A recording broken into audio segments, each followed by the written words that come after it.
Nah, jadi yang pertama itu tadi kita udah lakuin juga. Jadi kita pengkondisian peserta dulu, pembukaan, kemudian pembacaan tata tertibnya.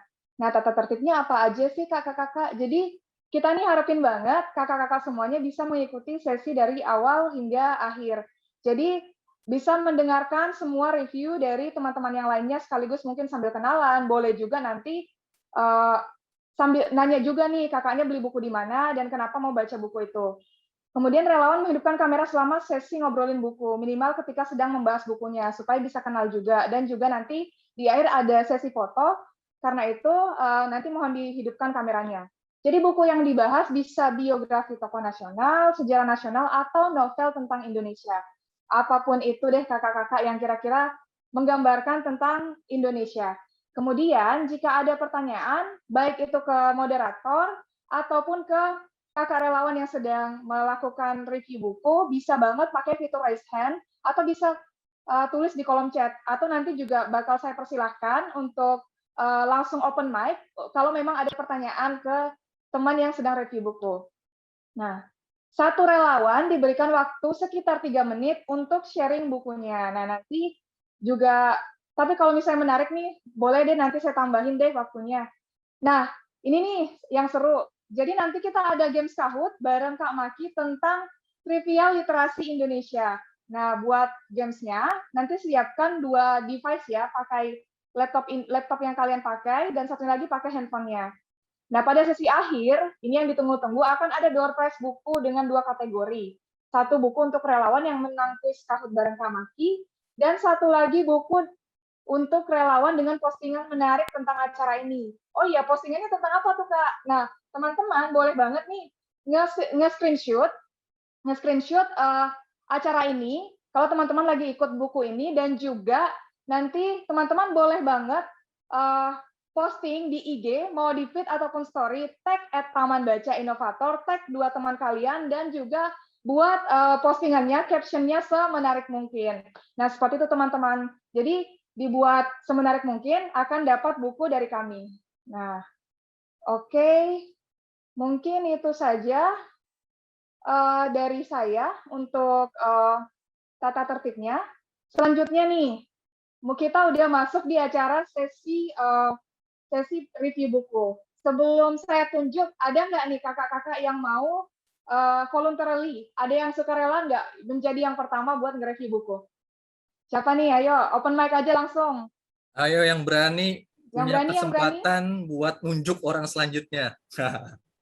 Oh iya, bener banget tuh, seru banget tuh Kak Maki. Ayo. Saya Mbak. Wah, halo Kak. Selamat sore. Wah, Selamat sore Mas, Mbak. Ya, silahkan boleh dimulai. Mungkin sebelum review buku, perkenalkan nama dan asalnya, dan juga perlihatkan buku yang bakal direview, Kak. Ya, Mbak.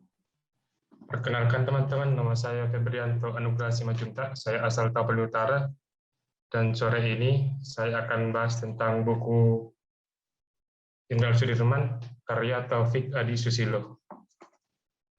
Jadi buku ini ada 9 bab, di antaranya ada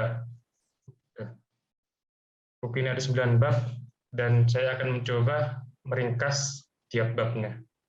Yang bab pertama itu tentang judul sang ustadz. Jadi di sini dijelaskan bahwa kalau sebelum memulai karir di militer, Pak Dirman ternyata adalah seorang guru agama dan seorang ustadz di Cilacap hingga Banyumas. Yang kedua itu membahas tentang awal karir militer. Untuk Pak Dirman sendiri, memulai karir militer di PETA atau kepanjangannya Pembela Tanah Air. Selanjutnya yang berubah menjadi TKR di Banyumas atau Tentara Keamanan Rakyat. Yang bab ketiga membahas tentang menjadi Panglima Besar. Pak Sudirman menjadi Panglima Besar melalui konferensi, jadi dipilih melalui demokratis oleh Panglima Divisi dan Komandan Resimen. Jadi sebelumnya Pak Sudirman ini menjadi Panglima Besar bukan dipilih oleh pemerintah, tetapi oleh para pemimpin dan komandan resimen. Untuk sebulan setelah itu, Akhirnya Pak Soekarno melantik Pak Sudirman menjadi presiden dengan pemberian pangkat jenderal. Untuk bab 4-nya sendiri membahas tentang hubungan Pak Sudirman dengan Tan Malaka yang kita kenal dengan tokoh komunis pada waktu itu. Ternyata Pak Sudirman dan Pak Tan Malaka ada erat hubungannya, walaupun Pak Tan Malaka ditangkap dan Pak Sudirman tidak ditangkap. Dan hubungannya itu adalah Pak Sudirman sepaham dengan Pak Tan Malaka untuk memerdekakan Indonesia tidak dengan perundingan tetapi melalui perang. Dan pada saat itu kan Pak Soekarno mintanya perundingan sama Belanda. Ternyata Pak Sudirman sendiri tidak setuju dan berpihak sama Tan Malaka. Untuk bab 5-nya sendiri membahas tentang yang perang gerilya. Jadi Pak Soekarno ditawan oleh Belanda pada saat Belanda melalui agresi militer 2 berencana membombardir Yogyakarta. Akhirnya Pak Sudirman masuk ke hutan sesuai amanat Pak Presiden Soekarno. Dan terjadilah perang gerilya. Untuk bab 6-nya sendiri membahas tentang berkali-kali lolos dari maut. Ternyata Pak Sudirman di hutan itu sempat dikhianati oleh anak buahnya sendiri, tapi selamat. Dan yang bab 7 membahas tentang serangan umum 1 Maret 1949.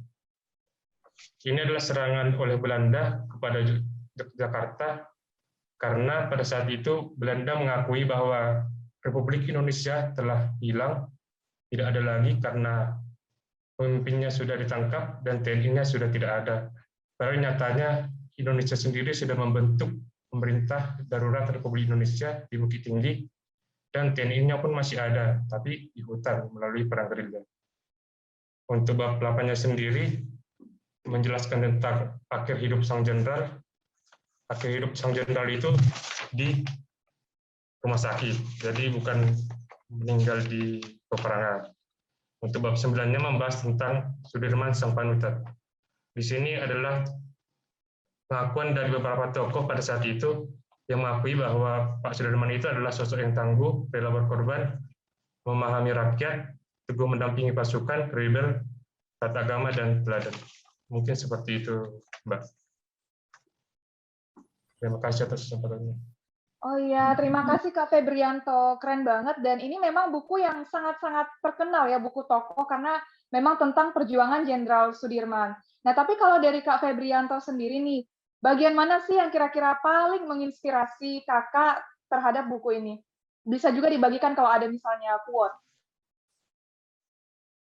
Jadi menurut saya, yang menjadi inspirasi saya adalah pada saat pidato Pak Sudirman di Kongres Persatuan Perjuangan, yaitu kongres yang diadakan oleh Pak Tan Malaka.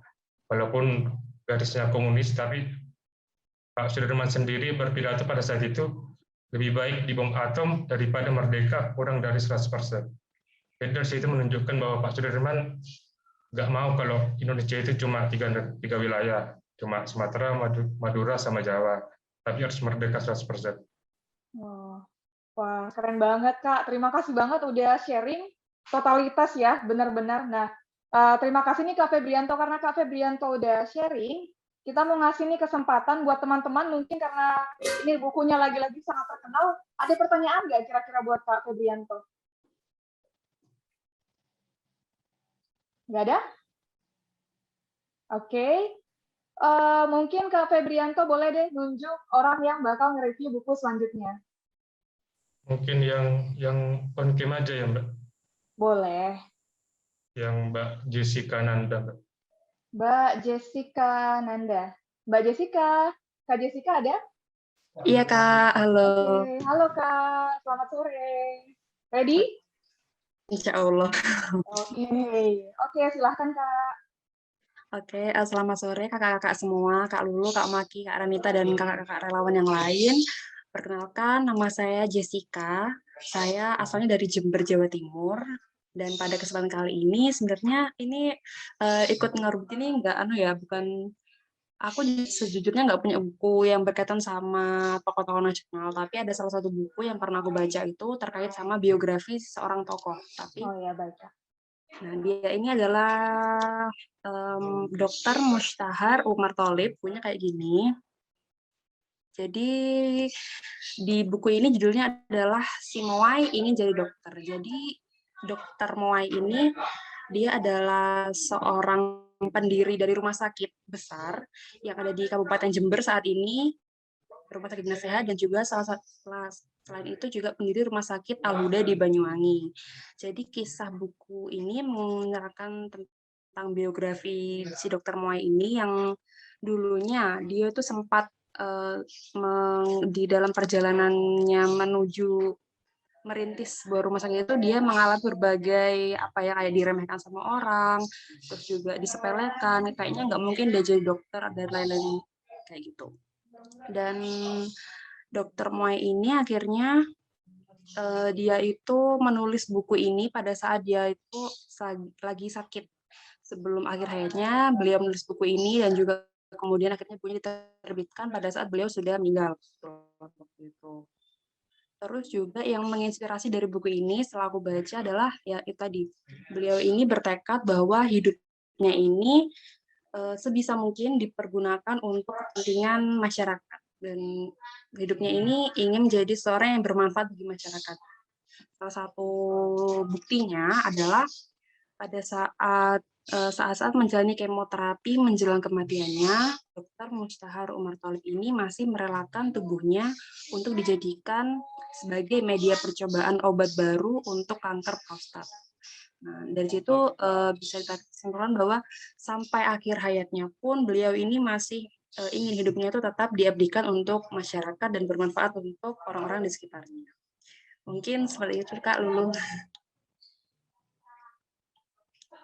Baik, makasih Kak. Nah, itu juga sepertinya menambah perspektif ya Kak, karena memang ketika orang berpikir mendengar kata tokoh nasional, paling pikirannya tuh pasti ke tokoh-tokoh pejuang, tokoh-tokoh ya seperti prajurit, jenderal, tapi ternyata ada banyak sekali juga tokoh-tokoh yang bisa kita angkat dari berbagai bidang. Nah, di case ini adalah tokoh di bidang kedokteran, dan itu sangat-sangat hebat beliau. Terima kasih buat Kak Jessica. Mungkin teman-teman yang lain ada yang mau bertanya sama Kak Jessica? Mungkin mau nanya nih, bukunya boleh banget mau nanya, bukunya beli di mana nih Kak Jessica? Gitu. Boleh Kak, mungkin bisa dikasih informasinya Kak Jessica untuk bukunya? Beli di mana kira-kira? Ya, kalau bukunya sendiri waktu itu kebetulan dapatnya waktu itu kebetulan ibu saya lagi sakit, pas di rumah sakit itu di Bina Sehat kebetulan dirawatnya, dan ternyata pada hari itu adalah hari dirgahayu rumah sakit itu. Jadi rumah sakit itu lagi ulang tahun keberapa gitu kalau nggak salah, dan itu semua pasiennya dapat buku gratis ini gitu. Jadi mungkin kalau secara umum saya kurang tahu juga ya Kak sedianya. Oh gitu, sip-sip. Boleh kasih lihat Kak bukunya lagi? Ini Kak. Oh, ini ada 2 pertanyaan Kak. Nah itu ya kakak-kakak bukunya. Ini ada 2 pertanyaan nih. Satu, dari Kak Renita, katanya berapa lama tuh Kak baca bukunya? Tebel ya kayak tadi? Dulu sebenarnya pertama kali baca buku ini tuh bukan karena pengen baca sih Kak. Jadi waktu itu ada tuntutan tugas waktu masih SMP, waktu itu kebetulan ada tugas untuk review buku. Dan itu ya sekitar mungkin 1 mingguan gitu Kak mungkin. Kalau tugas kan jangka waktunya mungkin nggak sepanjang kayak kita bisa bebas baca setiap hari gitu ya Kak. Jadi dibaca inti-intinya waktu itu sih. Oh gitu. Oke, itu terjawab lah ya. Tadi ada 2 sih sebenarnya, tapi udah Kakak sekalian jawab, jadi nanya kenapa tertarik baca buku itu. Tadi udah terjawab ya, Kak maaf tadi siapa namanya? Kak Rizky. Atau Kak Rizky mau nanya lagi mungkin ke Kak Jessica?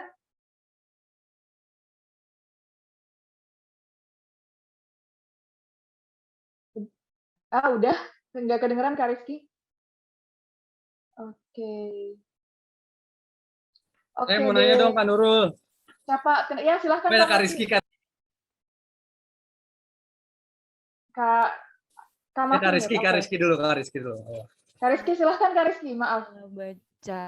Baca buku tersebut ada nggak keinginan, maksudnya ada beberapa patah atau amanat gitu, pesan di situ yang menurutnya dalam banget nih kayak gitu.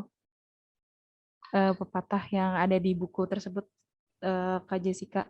Terus ada keinginan untuk membaca tokoh yang lain nggak? Makasih.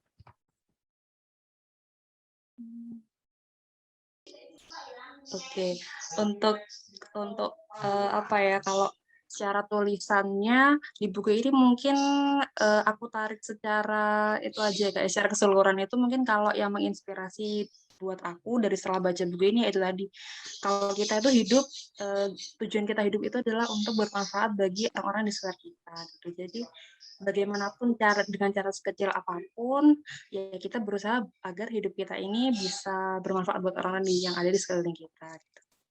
Terus untuk pertanyaan kedua tadi, pengen baca buku lain, tentu aja pengen banget. Dan masih cari-cari juga lewat Ikut Ngorbit ini kan juga dapat perspektif gitu, dapat referensi baru kira-kira apa sih yang bakal cocok untuk dibaca selanjutnya. Oke. Ya, sama-sama Kak Rizky. Kak Maki tadi mau nanya tuh, silahkan Kak. Halo Kak Jessica ya? Jessica Iskandar. Udah ganti ya. Oke, mau nanya nih Kak Jess. Iya. Tadi kan sempat googling juga langsung nih, kayak baru pernah dengar tokohnya siapa kan. Di cover bukunya kan tulisannya si Moai ingin jadi dokter ya? Ingin jadi dokter ya. Ya si Moai. Si Moai itu dijelasin nggak sih di bukunya itu maksudnya apa? Apa dari bahasa mana gitu kan? Kalau dari buku ini sih Simon itu kayak nama kecil gitu sih Kak. Kayak jadi kan dia kan namanya Dokter Mustahar Umar Thalib. Jadi panggilannya kayak Dokter Moai gitu. Panggilan dia nama kecilnya gitu. Oh gitu. Terus kalau masa hidupnya itu rentang waktunya dari kapan tuh? Tahun 80-an atau baru-baru ini aja meninggal atau gimana? Ini sih 1909 beliau ini termasuk jadi kepala rumah sakit di Banyuwangi ini dari 1965 sampai 1991 sih Kak kalau masa menjabatnya. Dan juga kebetulan si Mai ini juga adalah salah satu bapak dari mantan Bupati Jember waktu itu Bu Faida. Jadi dia adalah bapaknya Bu Faida itu. Pantesan saya googling yang muncul nama bupati gitu. Iya, ini ayahnya Kak. Oh, ayahnya. Oke. Oh, Jember ya? Iya. Oke. Sip. Thank you Kak Jessica Iskandar. Oke Kak. Oh, ya. Ya. Makasih Kak Maki untuk pertanyaannya. Nah, Kak Jessica kan ke sini ke Ngorbit salah satunya pengen dapat inspirasi apa nih? Mungkin pengen buku apa nih yang bakal dibaca next-nya. Silahkan tunjuk orang yang bakal nge-review buku selanjutnya Kak Jessica. Oke, kayaknya ini yang siap Kak Adinda siap nih mau review buku. Boleh Kak Adinda? Kelihatan ya dari mukanya siap. Silahkan Kak Adinda, perkenalkan diri terus review bukunya. Halo semuanya, salam kenal. Namaku Adinda Khalifa. Aku dari Tangerang Selatan. Sebenarnya buku yang aku mau bahas nih sama kayak bukunya Kak Febrianto. Maksudnya pahlawannya tuh sama. Ini dari Sudirman, tapi bedanya bukunya aku nih publishan dari Kompas. Jadi yang pocket book itu yang buku satu kelihatan nggak sih? Oh ya. Ya yang ini. Oke. Jadi aku bakalan. Jadi benar sih apa yang diceritain sama Kak Febrianto, dan menurut aku Kak Febrianto bener-bener detail banget inget semuanya. Aku nggak bisa kalau misalnya inget semuanya sedetail itu. Aku bakalan ceritain secara general karena di buku saku ini nih dia lebih menceritakan secara garis besar juga karena alurnya nih alur maksudnya si buku ini tuh alur kayak alur cerita perjuangannya, terus baru mundur lagi gitu, gimana Sudirman tuh terkenal gitu, gimana dulunya tuh Sudirman tuh sebagai seorang guru sebenarnya gitu, terus kenapa bisa jadi kepala sekolah juga di SD Muhammadiyah berapa gitu kalau nggak salah, terus gimana koneksi beliau sama keluarganya, karena Kompas Group ini nih ngambil data-datanya itu dengan cara ngewawancarai anak-anaknya, karena anaknya almarhum Sudirman itu kalau nggak salah 8 atau 7. Jadi kayak ada yang masih bisa diwawancarain, dan tanggal tahun 2012 itu data terakhir dari istrinya, almarhumah istrinya, menceritakan bagaimana pas Sudirman berangkat setiap mau perang gitu. Jadi Pak Sudirman nih jarang pulang ke rumah, jadi kayak 2 minggu sekali baru ketemu sama keluarganya. Terus pemicu dari penyakitnya Pak Sudirman sendiri itu karena beliau perokok berat saat itu, dan saat sudah didiagnosa pun beliau masih belum bisa melepaskan cerutunya itu, sampai suatu hari tuh dia minta tolong entah itu sama ajudannya atau sesama rekannya untuk karena dia udah nggak bisa ngerokok lagi, dia minta tolong untuk dihembuskan asap rokok gitu ke mukanya gitu, biar dia bisa nyium asap rokoknya gitu.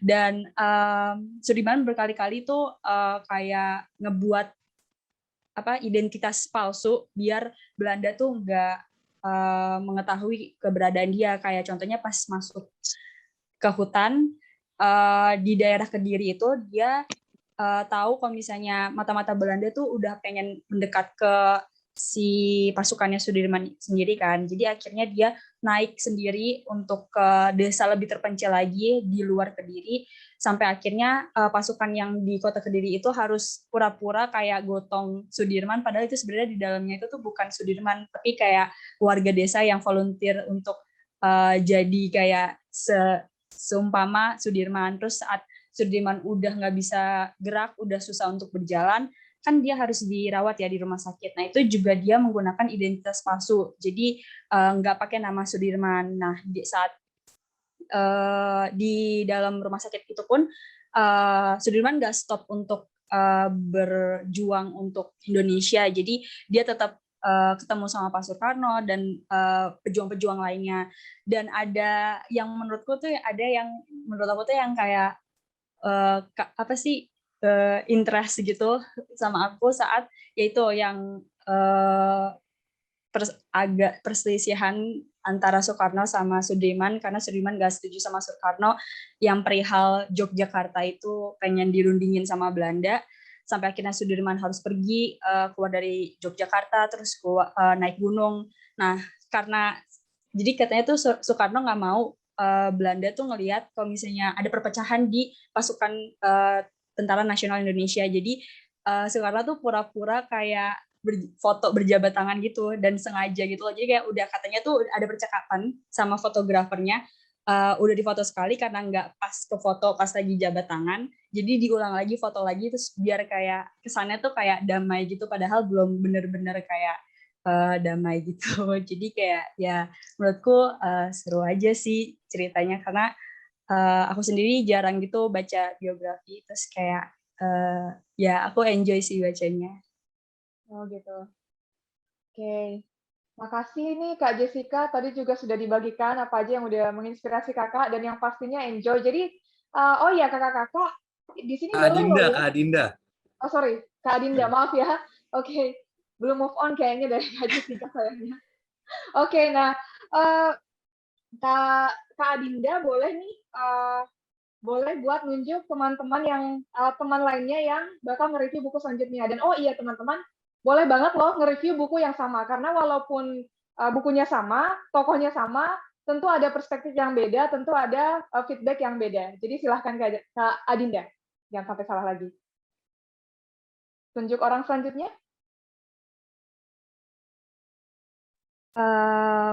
Mungkin Kak Eza Adisyah. Aduh maaf Kak, itu admin kami, operator Sorry. kami. Kak Olivia, iya bukan? Galagan. Iya. Itu juga, itu notulen kami, maaf. HP-nya lowbat katanya. Oke. Iya, tadi dia curhat. Siapa ya? Aku bingung.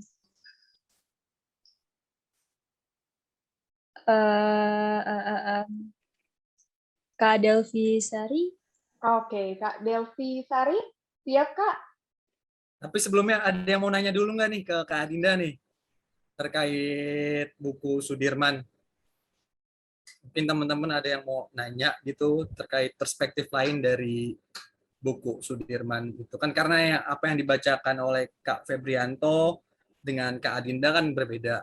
Mungkin ada dari teman-teman yang ingin bertanya sedikit gitu. Kalau nggak ada, kita lanjut ke Kak Delvi aja. Tanya sih, Mas. Atau Kak Febrianto mau nanya nih kayaknya nih, tuh kan. Soalnya baca buku yang sama. Ada yang mau nanya ya tadi dengar suaranya? Iya. Mau nanya Mbak Adinda ya.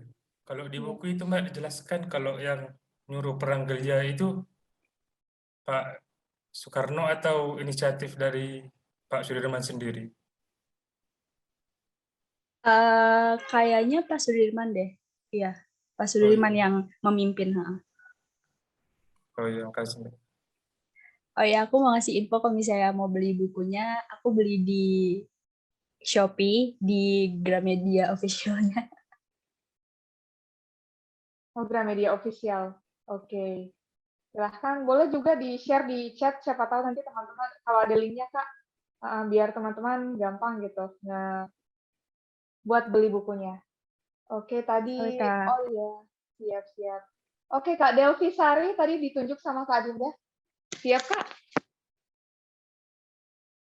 Halo? Di-mute itu, Kak. Masih di-mute. Tunggu. Oke, Sorry, Kak. kedengeran. Iya, nggak apa-apa. Halo, Kak Iya. Delvi. Halo, Asalnya Kak. dari mana, Kak? Saya Delvi Sari di Dungara. Saya dari Sumba, Kak. Oh, dari Sumba. Wah, jauh Sumba sekali. mana, Kak? Sumba Barat, Kak. Oh, Sumba Barat. Nah, ini ada orang Sumba Barat juga di sini nih. Ada Kak Merlin tuh, Sumba Barat. Jangan-jangan temannya. Oke, silakan, Oke. Kak. Oke, teman-teman. Sejujurnya sih, saya saat ini tidak pegang buku yang toko nasional yang saya mau ceritakan, karena kami di Sumba memang tidak ada itu toko bukunya, sekaligus sejujurnya saya juga tidak mampu untuk beli buku. Biasa saya baca buku itu, saya pinjam di perpustakaan sekolah. Kebetulan saya sudah lulus SMA kan, jadi tidak ada perpustakaan lagi tempat pinjam buku gitu. Kenapa?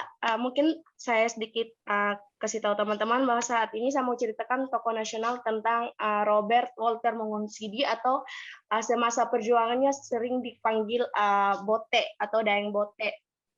Nah, teman-teman, saya mengenal Robert Walter Mongonsidi itu memang tidak ada buku biografi khususnya, namun saya sempat membaca buku cerita pas saya kelas 4 SD, judulnya Kubu di Atas Bukit. Itu saya baca, memang ini Robert Walter Mongonsidi-nya memang bukan tokoh utama di cerita itu, tapi pada ending ceritanya disebut bahwa Om Bote dalam cerita tersebut dieksekusi mati, atau mungkin bisa dikenal dengan Robert Walter Mongonsidi. Sejak saat itulah rasa penasarannya saya semakin besar untuk mengetahui siapa sih sosok Robert Walter Mongonsidi ini.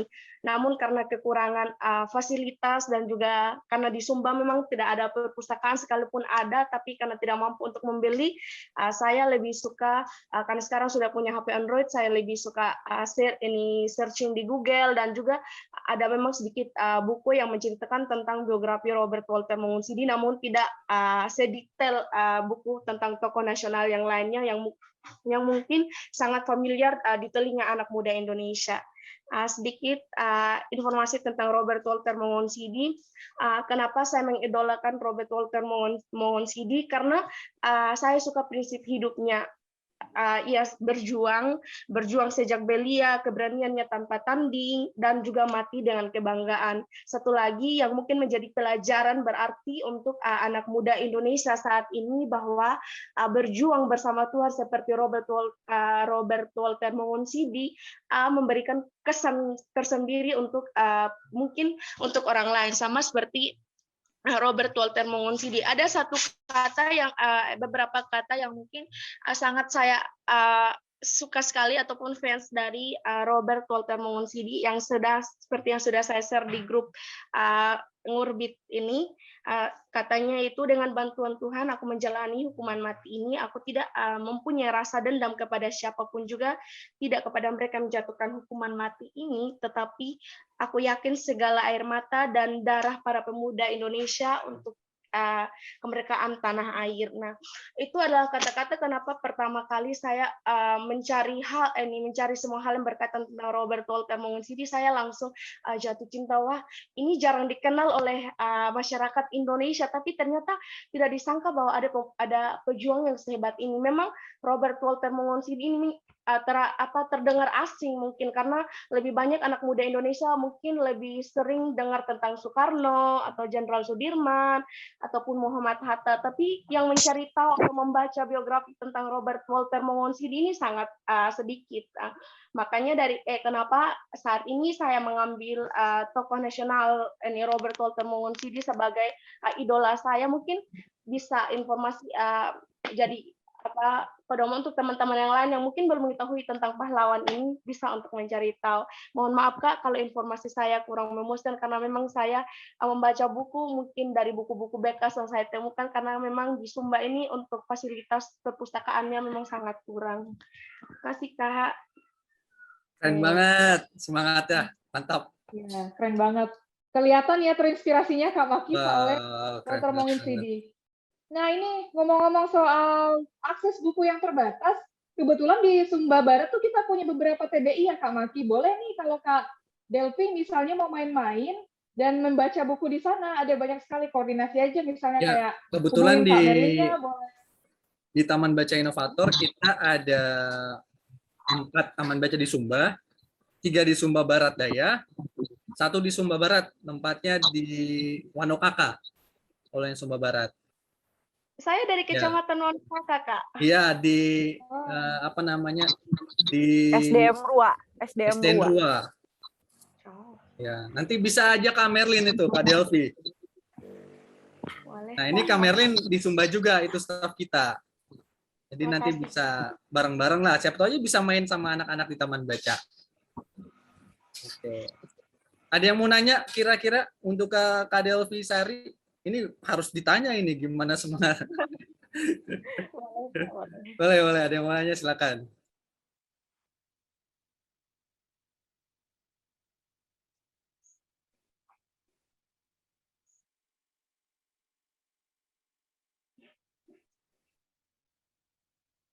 Kak Dinda udah raise hand. Oke Kak Dinda silakan. Ya, halo Kak Delvi. Keren banget cara nge-reviewnya, kamu kayak tahu detail segala macam. Kamu biasanya baca buku emang lebih suka genre kayak biografi, history atau apa aja gitu? Atau emang kakak lebih suka kayak yang kayak perjuangan gitu atau kayak tokoh-tokoh gitu? Thank you. Oke, Kak Dinda. Sejujurnya saya suka semua genre buku karena saya membaca buku sejak saya umur 4 tahun. Jadi sebelum masuk TK, saya umur 6 tahun masuk TK, sebelum itu saya sudah lancar membaca karena saya belajar membaca dari buku cerita. Jadi kalau soal ditanya genre apa, semua saya suka selagi itu positif, saya suka membaca. Bungkus tembakau atau bungkus gorengan yang saya temukan pun saya suka membaca, apa aja itu saya suka membaca. Oke, makasih Kak Dinda. Kasih Kak Delvi. Oke, nah selanjutnya Kak Dewina mau nanya juga nih ke Kak Delvi. Iya Kak, Dewina mau nanya sama Kak Delvi. Iya.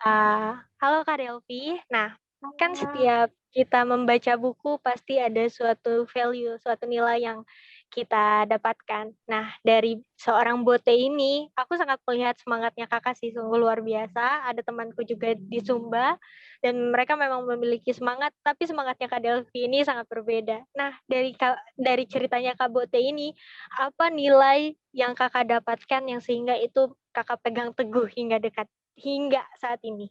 Terima kasih. Bagus pertanyaannya.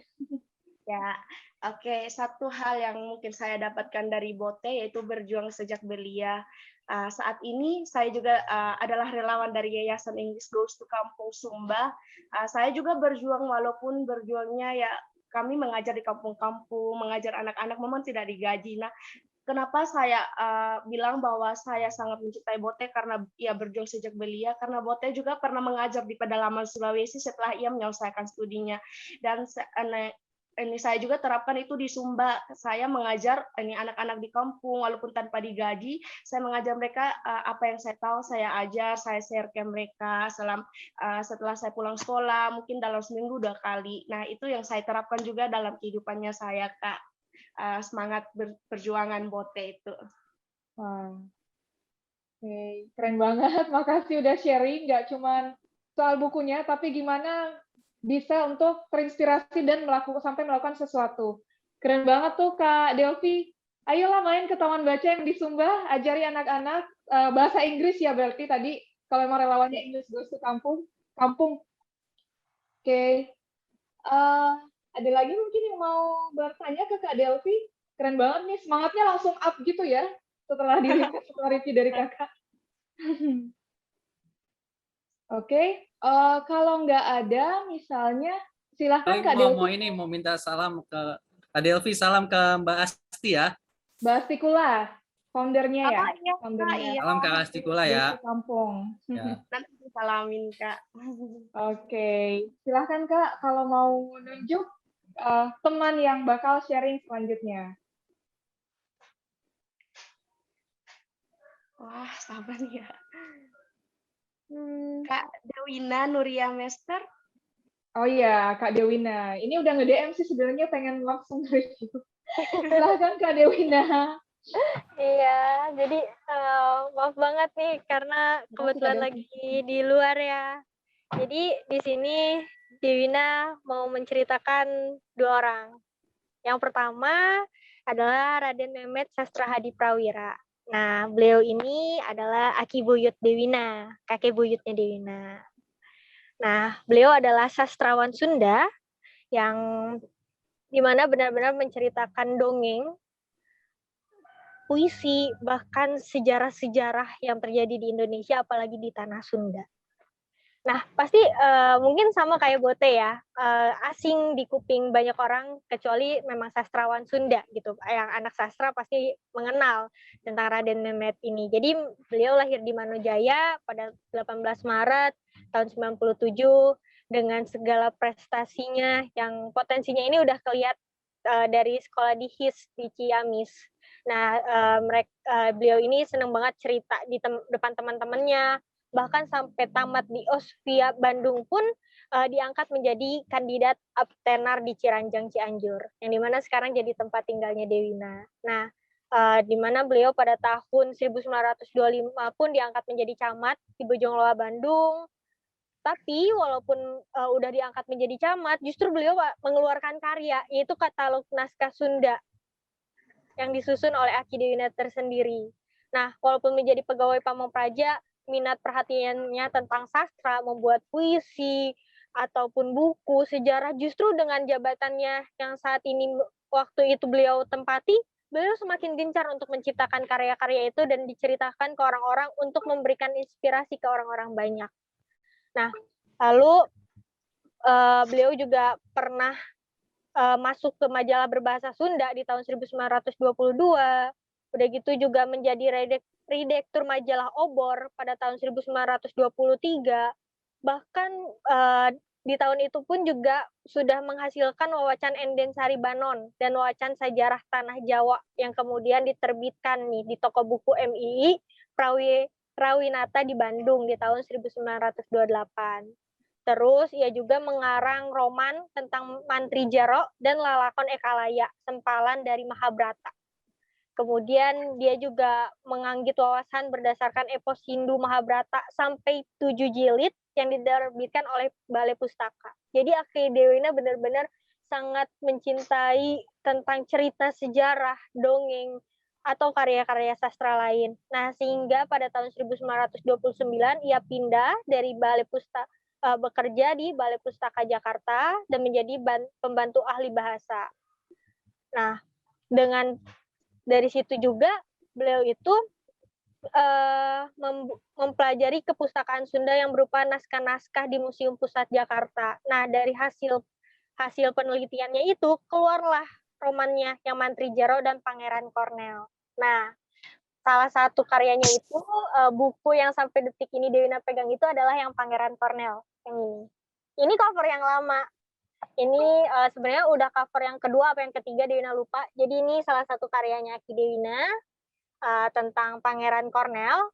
Mungkin nggak terlalu ada yang asing dan nggak asing dengan Pangeran Cornell. Nah, tapi kalau dibilang Cadas Pangeran yang Jalan Sumedang Bandung, pasti pada tahu. Karena di situ juga kan tragedi kecelakaan lah, apapun tempat wisata dan sebagainya, Cadas Pangeran. Nah, Cadas Pangeran ini menceritakan seorang bupati yang bernama Pangeran Kusuma Dinata 11, Bupati Sumedang di tahun 1991 sampai 1828, yang dimana ada keterkaitannya dengan William Daendels yang tentang kerja rodi itu. Jadi Cadas Pangeran ini tentang jalan raya sepanjang 3 km penghubung Sumedang dengan wilayah Bandung yang dibangun oleh Gubernur Jenderal Herman William Daendels pada tahun 1809. Nah, si Pangeran Cadas ini, si Cadas Pangeran ini kejadiannya karena beliau tidak menerima melihat rakyatnya itu benar-benar dikerja-rodikan untuk membangun jalan ini. Beliau tidak menerima dengan caranya karena memang sesuai dengan kesepakatan itu sangat berbeda jauh pada kenyataannya. Ya sebagai naluri yang sama-sama dengan pribumi gitu, dengan yang saya miliki sebagai gubernur saya tidak menerima gitu. Dan itu menjadi protes besar-besaran dari dari pangeran ini ke gubernur jenderalnya yang berniat untuk membangun jalan dari Anyer ke Panarukan. Itu ditentang habis-habisan karena rakyatnya benar-benar dibawa. Nah, Pangeran Kusmadinata ini sangat kesal karena melihat rakyatnya itu sehingga mereka melakukan pertemuan dengan Herman Daendels ini, dengan Gubernur Jenderal Daendels ini. Saat bersalaman pun ya sama yang terjadi. Tangan kiri yang menerima, tangan kanan ini memegang keris pusaka. Dan itu membuat terkejut karena di situ udah mulai lagi suatu peringatan, saya tidak menerima dan saya kesal, dan itu membuat Daendels ini terkejut sehingga adalah beberapa peristiwa besar yang diabadikan secara visual pada sebuah patung pertengahan jalur Bandung Sumedang di Jalan Cadas Pangeran itu. Lalu juga dijadikan jalan tersebut lah namanya Cadas Pangeran dan menjadi salah satu karya Aki gitu. Nah, arti lain dari daerah tersebut memang memiliki area bukit yang cadas gitu. Bukit cadas itulah yang diubah menjadi bagian jalur yang membangun jalan Daendels. Pekerjaan itulah yang mengubah sebuah bukit cadas yang berliku dan terjal menjadi jalan raya yang mendatangkan penderitaan hebat dari rakyat Sumedang yang direkrut menjadi pekerja rodi gitu. Nah, selain memprotes secara simbolik, pangeran ini juga menentang Gubernur Daendels bertarung 1 lawan 1. Jadi diajakin duel dulu tuh gitu. Nah, Pangeran Cornell berkata bahwa dirinya adalah selaku Adipati Sumedang lebih berjuang dan berkorban sendiri daripada harus mengorbankan seluruh rakyat Sumedang. Nah, mendengarkan hal tersebut, Daendels pun terpaksa mengubah siasatnya. Daendels berjanji pada sang pangeran bahwa tentara Zeni Belanda lah yang akan mengambil alih pekerjaan pembuatan jalan. Nah, sedangkan rakyat Sumedang ini hanya untuk menjadi tenaga cadangan saja. Namun, Daendels tengah bermuslihat beberapa hari kemudian, pangeran ini datang lagi, gitu. Gubernur yang sangat kejam kan, Daendels ini memiliki julukan dari rakyat Jawa adalah Mas Galak, gitu, yang membawa ribu pasukan Belanda dengan tujuan untuk merempas perlawanan dari Pangeran Cornell dari rakyat Sumedang. Nah, tapi rakyat Sumedang itu di bawah pimpinan Pangeran Cornell melawan dengan gigih dan semangat. Sampai akhirnya penindasan Belanda tersebut berakhir karena kekuatannya yang tangguh. Awalnya berhasil gitu sama Pangeran Cornell, tapi Belanda nggak mau kalah, menambah pasukan dan sebagainya. Akhirnya lah tumbang di situ gitu. Tumbang, pemberontakan Cornell berhasil dikalahkan, tapi Pangeran Cornell dan rakyat Sumedang gugur kan. Karena walaupun gugur, tapi rakyat yang lain tetap mengakui bahwasannya kami sudah berjuang semaksimal mungkin. Makanya dibangunlah patung itu, diceritakanlah secara rinci di buku ini. Kalau misalkan teman-teman mau baca buku ini, aku udah lihat, nggak tahu sih ya kalau di Gramet masih ada, tapi di Marketplace itu masih ada walaupun dengan cover yang berbeda. Karena cover ini sudah sangat jarang ditemukan, kecuali di SD Kalau di SD masih menggunakan cover yang lama. Dia pernah lihat di SD Bandung, itu masih ada buku ini, tapi memang udah sangat kusam, lebih kusam dari ini. Cuman kalau di SMP dan SMA, SMP nggak nemu, kalau SMA pernah nemu di SMA SMA Jakarta waktu itu pas kunjungan, itu covernya sudah berbeda. Gitu. Mungkin cerita yang mau Diana ceritakan segitu. Terima kasih. Menarik sekali tuh ceritanya. Yakin deh Pak, abis ini pasti banyak banget yang ngubungin Kak Dewina buat beli buku ini. Dan apalagi ini kan perjuangan dari aki buyutnya Kak Dewina sendiri ya.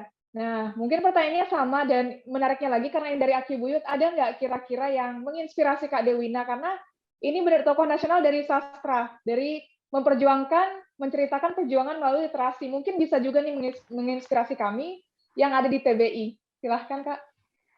Nilai yang Dewina ambil itu adalah bagaimana kita mau mencari. Sekarang kan udah beredar ya hoax gitu. Nah, kita harus memiliki rasa keinginan tahuan yang lebih tinggi dengan mempelajari. Karena memang benar membaca itu penting. Mungkin dulu kalau Dewina hanya cukup bertanya ya, tapi setelah melihat sekarang kabar hoax ini itu, oh ternyata apa yang diceritakan oleh papa, oleh yang lain tentang membaca itu penting tuh sangatlah penting. Kenapa? Informasi yang akurat itu ada, dan jangan pernah melupakan sejarah. Bahkan kita harus menghargai gitu perjuangan seseorang, mau itu gagal ataupun berhasil, setidaknya mereka sudah berjuang. Seperti halnya yang dilakukan oleh Pangeran Kornel dan rakyat Sumedang, kalaupun mereka akhirnya gugur, dibantai habis semua, tapi mereka sudah berusaha berjuang. Mereka sudah benar-benar memberanikan diri, karena yang lebih gagal itu adalah gagal mencoba, gak berani mencoba. Kayak Kak Delvi juga kan tidak bisa membaca buku, tapi dia mencoba mencari di internet. Itu kan sudah luar biasa, bahkan bisa menginspirasi, semangatnya sangat luas. Dan ya itu dua hal, bahwasannya membaca itu adalah suatu informasi yang akurat. Enggak dari satu bacaan, tapi harus mendalam lagi. Seni pun menjadi suatu alat komunikasi yang sangat luar biasa. Selain dari buku, puisi, gambar, itu pun juga bisa menjadi komunikasi yang sangat unik dan indah. Dan yang namanya perjuangan, hal sekecil apapun harus kita hargai. Dan itu adalah sesuatu yang luar biasa, karena lebih baik kita mencoba walaupun gagal daripada tidak sama sekali. Itu yang Dewina dapatkan. Wah, keren sekali. Mungkin teman-teman yang lain ada yang mau bertanya lagi ke Kak Dewina? Kak Maki mungkin nih? Dari wajahnya terinspirasi sekali sepertinya dengan tadi nilai-nilai yang dijabarkan sama Kak Dewina. Halo? Ya, menarik banget. Oke. Jadi tahu perspektif lain dari Sumedang. Biasanya taunya tahu Sumedang aja gitu kan. Ternyata ada sebuah sejarah penting dari Sumedang gitu ya. Menarik banget sih kalau misalkan dari saya paling mau nanya ya. Untuk Pangeran Kornel itu sendiri itu dia kontribusinya waktu dia didatengin ke Belanda dari Belanda ke Indonesia ke Indonesia itu sebenarnya mau ngapain sih? Jadi waktu itu kan Daendels datang ya. Daendels datang di situ sebagai gubernur Belanda. Jadi kan memang kita mengetahui bahwasannya kalau dulu tuh di pribumi ada yang darah biru juga gitu kan, yang memiliki kedua kedudukan yang sama gitu. Nah, si Daendels ini kan kita sudah tahu ya betapa kejamnya dia untuk melakukan kerja rodi secara paksa dan tanpa izin, tanpa kerjasama sama sekali gitu. Nah, ketika pas awal datang itu dia hanya menceritakan, oh ini bekerja seperti biasa dan sebagainya. Lalu adalah kesepakatan kecil gitu.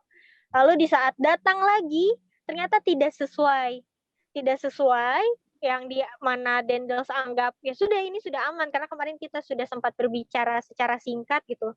Tapi ya Pangeran Kornel ini sudah mengetahui secara pasti, secara jelas apa yang terjadi dengan rakyat Sumedangnya, dan beliau sangat tidak menerima karena beliau memiliki suatu prinsip kemakmuran yang luar biasa. Makanya kenapa orang-orang Bandung dan Sumedang itu sangat kayak rukun, makmur. Nah, karena itu adalah poin-poin yang sudah turun-temurun, sudah ada gitu. Apalagi Sunda kan memang satu kesatuan secara santunnya gitu. Nah, udah datang secara tidak izin, melakukan hal secara tidak izin, menjelaskan seperti apa kegiatannya tapi sangat berubah pada kenyataannya, akhirnya dilakukanlah kesepakatannya itu, Kak Maki, yang dimana salam dengan tangan kiri. Dan itu kan menunjukkan suatu hal yang tidak hormat ya. Dan itu menunjukkan kekesalan karena pusakanya sudah siap siaga di sini. Itu ada di situ foto patungnya, mungkin boleh dilihat di situ. Nah, dari perbincangan itu kan akhirnya Dendels bilang, dari perlawanan datangnya itu bilang bahwasannya oke, ini akan diambil alih oleh Belanda dan rakyat kamu hanya cadangan.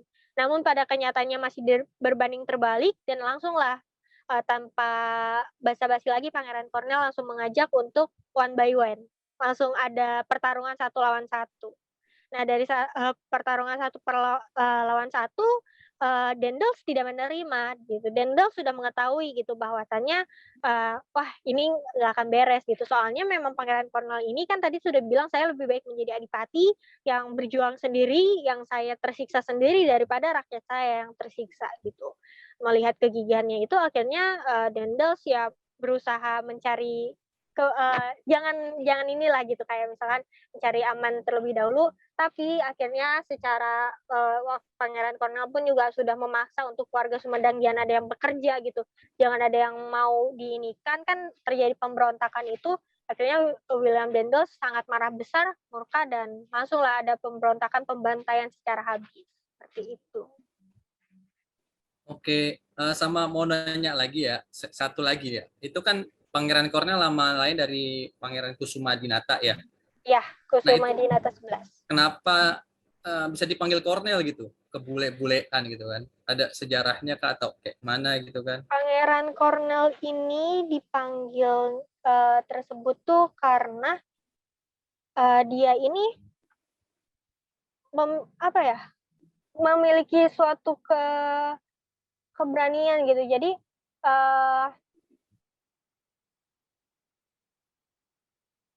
Jadi dulu itu dia itu kan Pangeran Kusdaminata ini sama Belanda diangkat sebagai kolonel tituler. Nah, karena dulu kan zamannya memang masih zaman yang keterbelakangan gitu. Untuk ngomong kolonel itu susah, jadilah Cornell gitu, Pangeran Cornell, karena beliau anak pangeran dan diangkat menjadi kolonel. Seperti itu, Kak Maki. Makanya masyarakat menyebutnya Pangeran Cornell. Karena kalau misalkan ditanya pangeran yang mana gitu. Nah, untuk lebih mengenal secara mudahnya itu adalah Pangeran Cornell gitu. Pangeran kolonel seperti itu, Kak Maki. Oke. Iya. Make sense. Jadi Pangeran Kolonel ya Kak ya. Oke, thank you Kak. Sama-sama. Oke, matur nuhun Kak Dewina.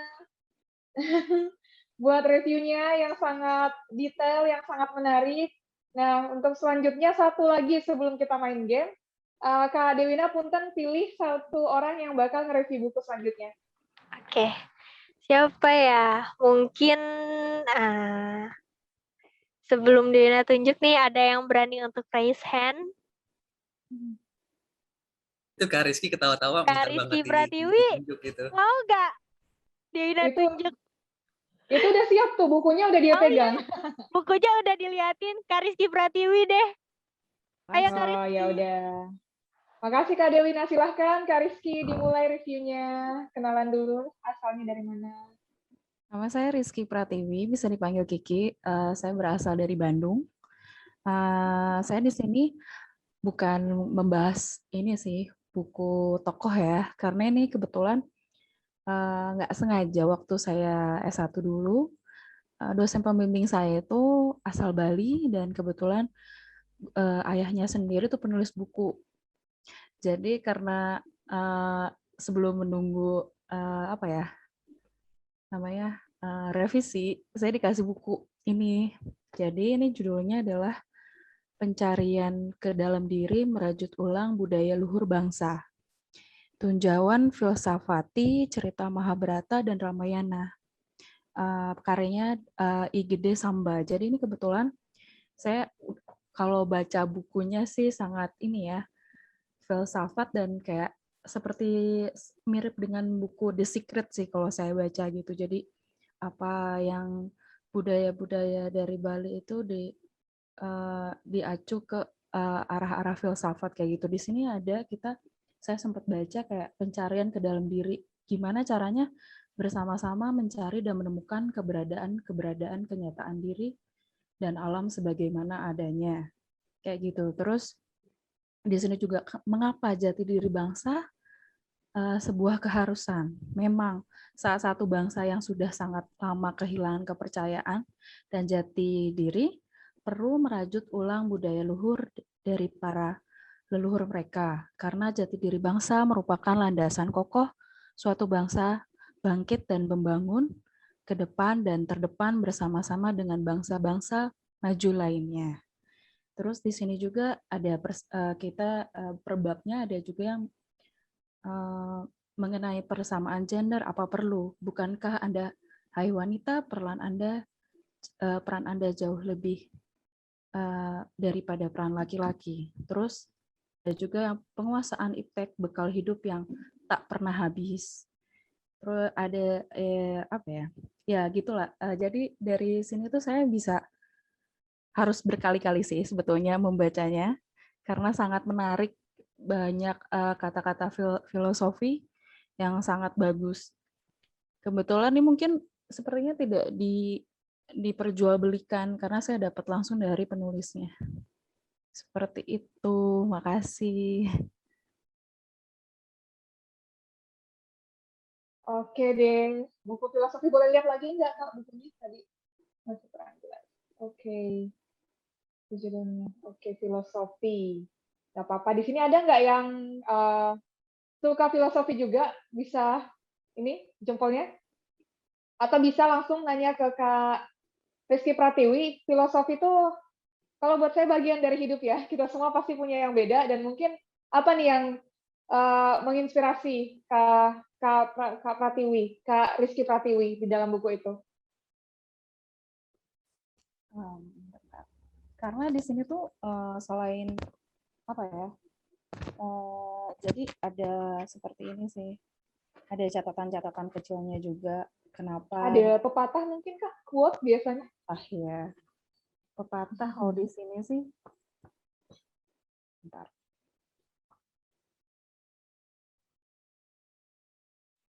Jadi juga apa ya? Di sini juga kayak realitis juga sih, ada kayak gini.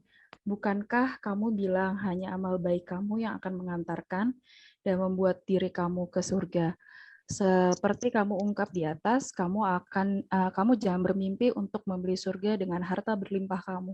Seperti itu. Ada banyak beberapa kayak setelah membaca per babnya itu ada quote-quote gitu, rangkuman-rangkuman. Jadi itu sangat bagus sekali sih, selain buku motivator atau buku tentang tokoh-tokoh. Jadi hal-hal yang seperti ini tuh sebetulnya bagus sih, menarik.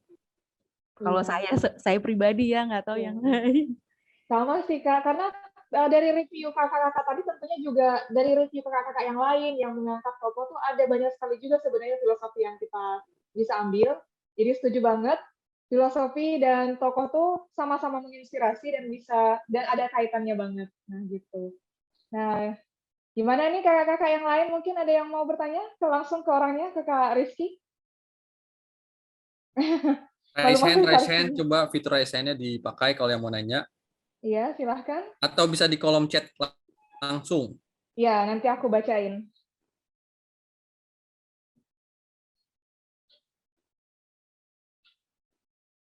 Ya ada nih. Oke, Kak Delvi. Wah, silahkan Kak Delvi. Halo Kak Rizky. Oh, Kak Delvi.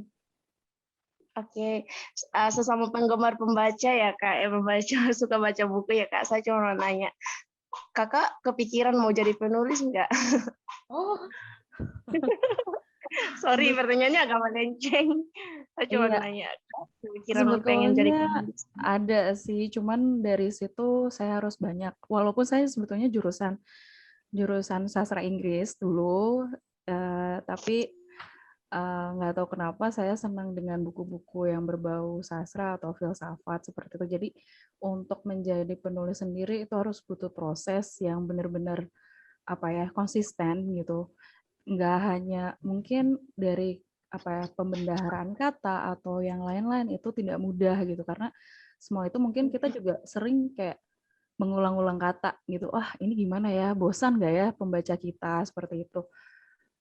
Mungkin ke depannya saya akan mencoba untuk menulis karena kebetulan juga saya tahu Taman Baca Inovator tuh sejak saya ikut generasi literasi batch 2 gitu Oh. kemarin. Iya, betul. Jadi masih sampai sekarang dan kebetulan saya juga kita ada acara donasi buku dan saya menjadi ketuanya gitu dari teman-teman yang satu tim dengan saya, 5 orang, agak susah sih seperti itu. Cuman kadang-kadang sampai saya punya pengalaman teman saya yang di Swedia juga, wah sayang sekali ya apa ya, anak-anak Indonesia itu tidak melek literasi, padahal itu penting gitu. Karena setelah saya baca juga ada penelitian di salah satu news di apa ya, di internet, dia bilang setelah kita menonton televisi, setelah kita menonton televisi, jadi kosakata yang kita punya itu lama-lama menghilang gitu. Ada penelitian seperti itu. Jadi sangat merusak sih sebetulnya dengan kita menonton televisi, tapi akan lebih baik di masa pandemik ini gimana ya caranya biar kita nggak bosan. Kalau nggak tulis-tulis dikit-dikit aja, itu bisa menjadi ide-ide sih kayak, oh pengen nulis ini nanti dikembangkan jadi brainstorming yang lain. Kan lama-lama jadi apa ya, tulisan yang menarik sih menurut saya. Kayak gitu sih Kak Delvi, makasih. Mungkin nanti ke depannya 1 tahun kemudian, nggak tahu ya, masih belum itu. Nanti kirim ke Sumba ya, Kak? Oh iya. Asik. Kak Delvi di mana? Asli mana? Saya di Sumba, Kak. Baru lulus SMA, baru mau kuliah, mau berangkat ke Kota Kupang. Wah, Wah, calon undana nih kayaknya nih. Iya, Kak. Diundang. makasih. Oke. Keren banget. Good luck buat menulisnya, Kak Rizky dan Kak Delvi. Good luck untuk kuliahnya. Tadi keren banget idenya. Untung saya nggak suka nonton TV sih. Jadi ya semoga nggak berkurang kata-katanya. Nah, next nih ada pertanyaan lagi nih Kak Rizky dari Kak Adinda. Jadi pembahasan buku yang tadi Kakak review itu berat nggak? Entah bahasanya atau penggunaan katanya. Gimana tuh Kak? Mungkin bisa di-share. Sebetulnya bahasanya mudah sebetulnya ini. Jadi kayak apa ya? Kayak sebetulnya ini kan dicampur dengan ini ya, cerita-cerita Mahabharata. Kalau misalkan nggak tahu juga agak sedikit berat, tapi setelah kita dikaitkan dengan ini sih kayak kehidupan sehari-hari. Jadi ya otomatis itu nggak mudah ya. Cuman ya kalau untuk kita pemula itu harus kayak seperti berkali-kali lah untuk mengerti gitu sebetulnya. Tapi bahasanya simpel sih. Ntar ada kayak catatan terakhirnya gitu. Jadi kesimpulan dari judul yang ini begitu sih. Jadi lebih gampang mungkin sebetulnya. Gitu Kak Adinda, makasih atas pertanyaannya. Oke, Kak Dinda gimana tuh jawabannya? Menjawab, Kak. Terima kasih banyak. Oke deh. Wah, ini reviewnya udah nggak nyangka ya udah sampai jam segini aja, saking serunya sampai nggak lihat jam. Saya boleh nanya nggak sekali Kak Nurul? Ya, Kak Maki, silahkan. Ya, kan bukunya tentang Mahabharata, terutama tentang filosofi yang ada di Mahabharata. Ini Mahabharata yang digunakan itu Mahabharata secara Hindu atau Mahabharata yang di Jawa, yang seperti di Jawa kan Mahabharatanya ada Panakawan, terusnya ada Pandawa, Kurawa. Nah, ini filosofi Mahabharata apa yang digunakan oleh penulis di sini kayak gitu. Penulis di sini kebetulan emang asli Bali dan ini menggunakan Mahabharata Bali gitu, Hindu seperti itu. Jadi ya itu banyak sekali sih. Kalau untuk Jawa mungkin beda dengan di sini ada kasta-kasta yang dia tuliskan juga di buku ini. Gitu Kak Maki. Oke deh. Nah, makasih banyak Kak Dinda. Mungkin yang lain di hold dulu, minum dulu, santai-santai dulu dan siap-siap nih soalnya Kak Maki, calon penulis lainnya punya game buat kalian dan take it seriously karena bakal ada hadiahnya. Silahkan Kak Maki. Oke, quiz time. Jadi biasa ada beberapa pertanyaan, tapi saya di sini mau kasih tahu hadiahnya dulu ya. Hadiahnya ini kelihatan ya? Ya, buku Atomic Habits. Udah dibeli bukunya. Tinggal lihat dulu nih siapa yang jawabannya paling banyak, dia yang akan menang. Quiznya itu gampang banget. Quiznya kita akan main Kahoot. Siapa yang udah pernah main Kahoot di sini? Ya, kita nge-Kahoot dulu. Sip. Nah, bentar ya. Coba teman-teman buka kahoot.it. Ya, buka kahoot.it. Nah, kelihatan nggak? Klik pin yang ada di sini. Ya, buka kahoot.it. Pakai nama asli kalau bisa biar kita tahu ini siapa yang menang namanya. Pakai nama jelas nggak apa-apa. Febrianto AS sudah join 1. Adinda.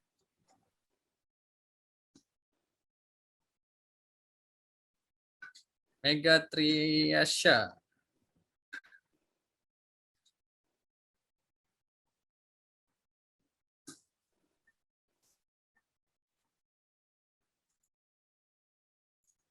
Ada lagi? Ada lagi? Kalau oke, oke, Jessica Nanda. Ada lagi? Ayo join.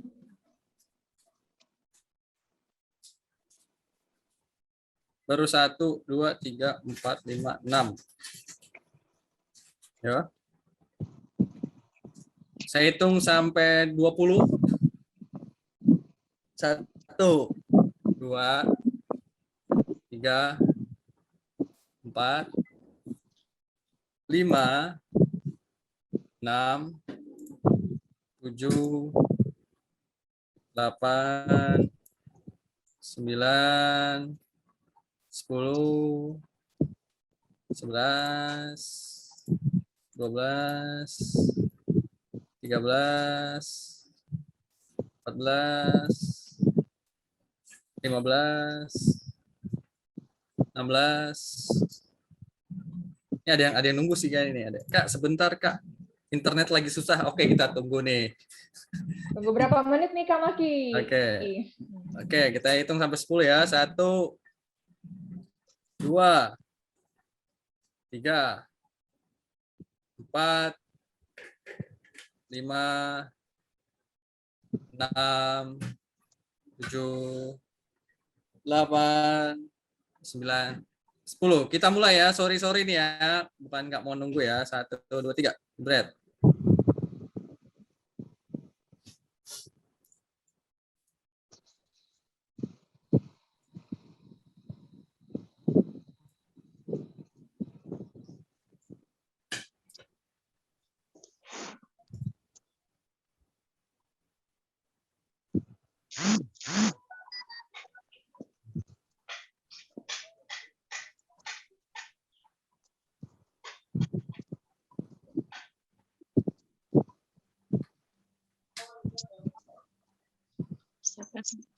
Oke. Siapa peringkat pertama? Oh, banyak yang salah. Oke, yang benar cuma 1 orang berarti di sini ya. Senyap kemana sih? Aku belum sesuai dengan gambar.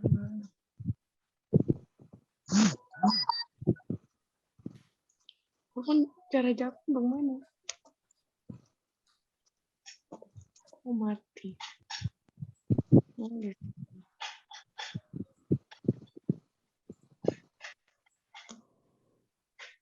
Oke, nah ternyata benar.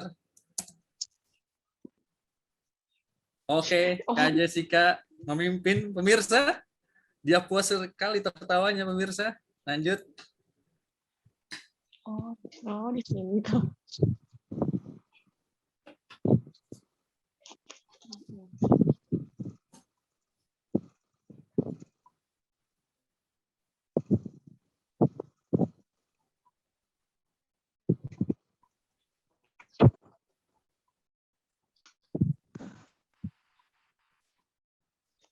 Oke.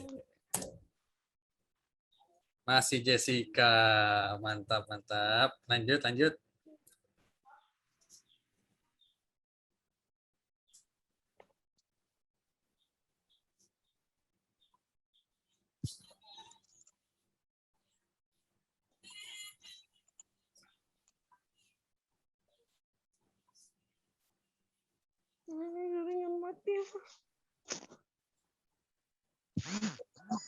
Oke, beberapa benar, beberapa salah. Masih Jessica. Oke, diikuti oleh Kak Desi dan Kak Ike.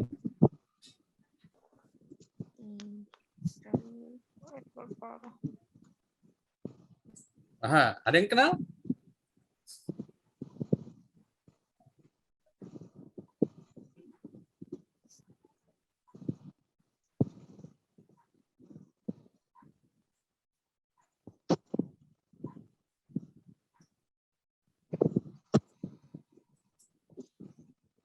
Oke.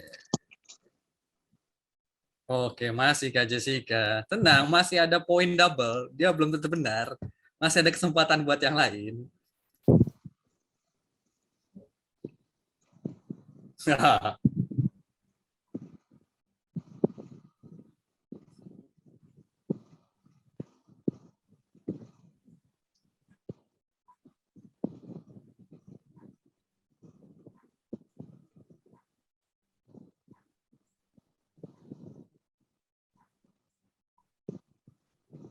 Yo, benar semua.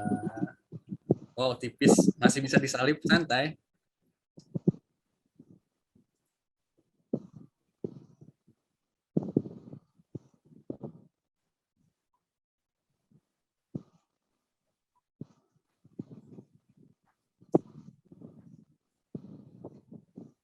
Yoi. Ya, terakhir nih masih ada bonus poin. Kalau Jessica benar dia menang.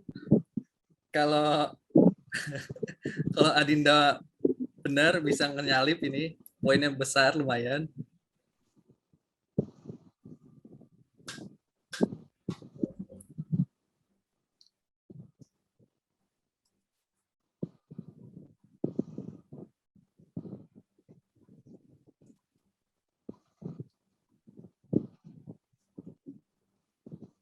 Oke. Kita lihat pemenangnya. 3 Kak Desi. Kedua Kak Adinda.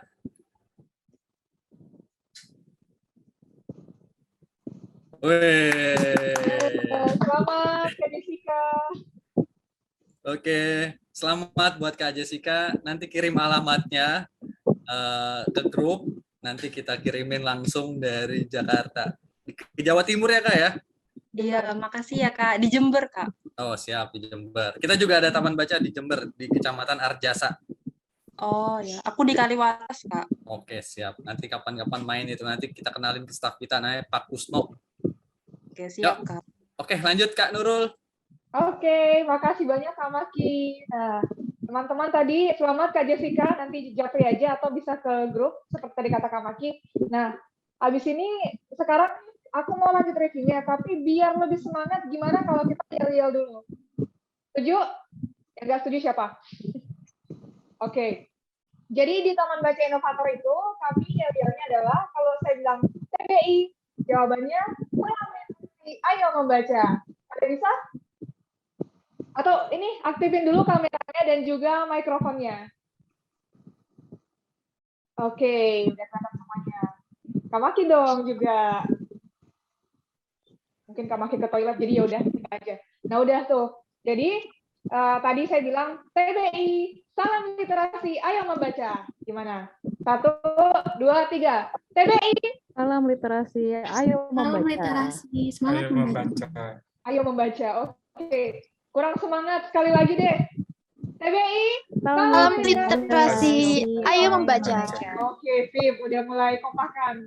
Nah, kita lanjut nih reviewnya sekarang. Karena tadi Kak Rizky ya yang terakhir. Kak Rizky boleh deh pilih kakak relawan selanjutnya yang bakal nge-review buku kali ini.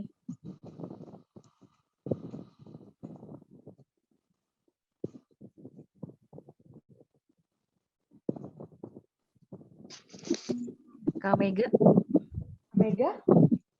Ya, Kak Mega. Kak Mega, ini dirimu.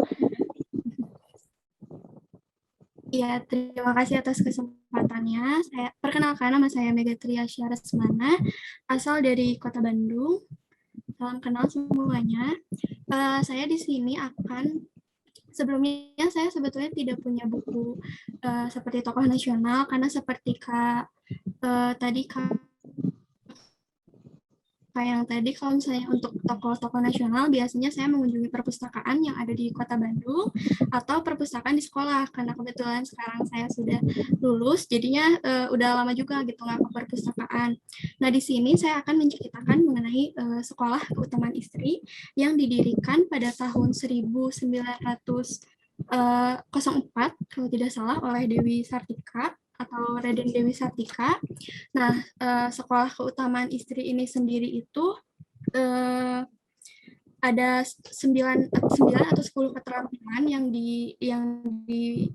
diajarkan pada sekolah ini, yaitu misalnya ada menjahit, memasak, lalu kemudian merawat bayi, ada pelajaran agamanya juga, dan juga ada pelajaran mengenai PPK. Nah, dalam mencari guru-guru, Dewi Sartika ini tuh sangat sangat selektif gitu, karena ingin mendapatkan guru-guru yang memang ahli gitu dalam bidang-bidangnya. Contohnya itu Dewi Sartika meminta langsung kepada tenaga ahli langsung kepada RS Immanuel untuk mendapatkan guru agar bisa mengajarkan PPK dan juga merawat bayi, yaitu berhasil juga mendapatkan Zuster van Arkel. Nah, selain menjadi pelopor, selain menjadi kepala sekolah, Dewi Sartika ini juga ikut gitu untuk mengajari anak-anak atau wanita-wanita yang bersekolah di sini, yaitu dalam pelajaran memasak dan juga menjahit. Nah, setelah saya membaca e-book yang membahas mengenai Dewi Sartika, itu membuka wawasan saya, karena ya setahu saya Sekolah Keutamaan Istri ini sendiri tuh cuma ada di Bandung, ternyata luas gitu, ada di Minangkabau, ada di Cianjur, ada juga di Ciamis, ada di Tasikmalaya, dan juga ada di Kuningan. Nah, untuk tujuan gitu ya dari Sekolah Keutamaan Istri di Tasik ini, yaitu untuk membentuk dana dan memperkuat diri demi pembiayaan pendirian sekolah-sekolah, dan juga untuk pendidikan dan bisa membantu pendidikan bagi anak-anak gadis pribumi. Nah, sedangkan tujuan dari Sekolah Keutamaan Istri sendiri itu di Padang Panjang, itu adalah untuk mendirikan sebuah sekolah kerajinan dan rumah tangga bagi wanita-wanita dan juga gadis-gadis pribumi di daerah Sumatera dan juga di luar kota. Ternyata hal ini tuh jadi membuka gitu pemikiran saya sendiri gitu, bahwa ternyata tugas seorang wanita itu, terutama tugas seorang istri ini tuh ternyata sangat banyak gitu. Walaupun misalnya kayak memasak itu kan sebenarnya bukan kewajiban seorang wanita gitu, tapi kan sebagai seorang istri gitu atau sebagai seorang perempuan, seperti memasak atau merawat bayi dan juga memberikan pelajaran agama nantinya kepada anak, setelah membaca novel ini itu menjadi e-book ini itu menjadi menyadarkan saya gitu, memang bukan kewajiban tapi seharusnya itu dilakukan. Mungkin sekian Kak, terima kasih. Oke, terima kasih, membuka wawasan sekali ya Kakak reviewnya, karena memang saya sendiri juga senang sekali sama, dan saya rasa banyak juga tentang perempuan gitu. Karena kadang kita kan dihadapin ya sama pilihan mau menjadi istri atau mau menjadi wanita karir, dan itu sangat-sangat sulit. Tapi kali ini juga kita tidak ada di salah satu pun tuh yang salah, tidak ada yang bisa diremehkan ketika kita menjadi istri, itu juga sangat mulia dan sangat baik. Dan itu yang saya tangkap dari tadi reviewnya Kak Mega Triasya. Makasih Kak. Nah, kalau Kakak sendiri nih, menurut Kakak apa yang bisa diterapin sehari-hari dari buku itu? Kedengeran nggak?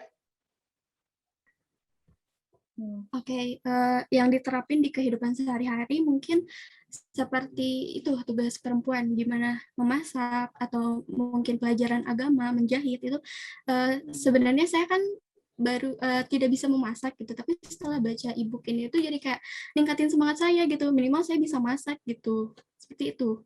Oke, wah keren sekali Kak. Itu hal kecil tapi sangat-sangat bermanfaat loh ya teman-teman.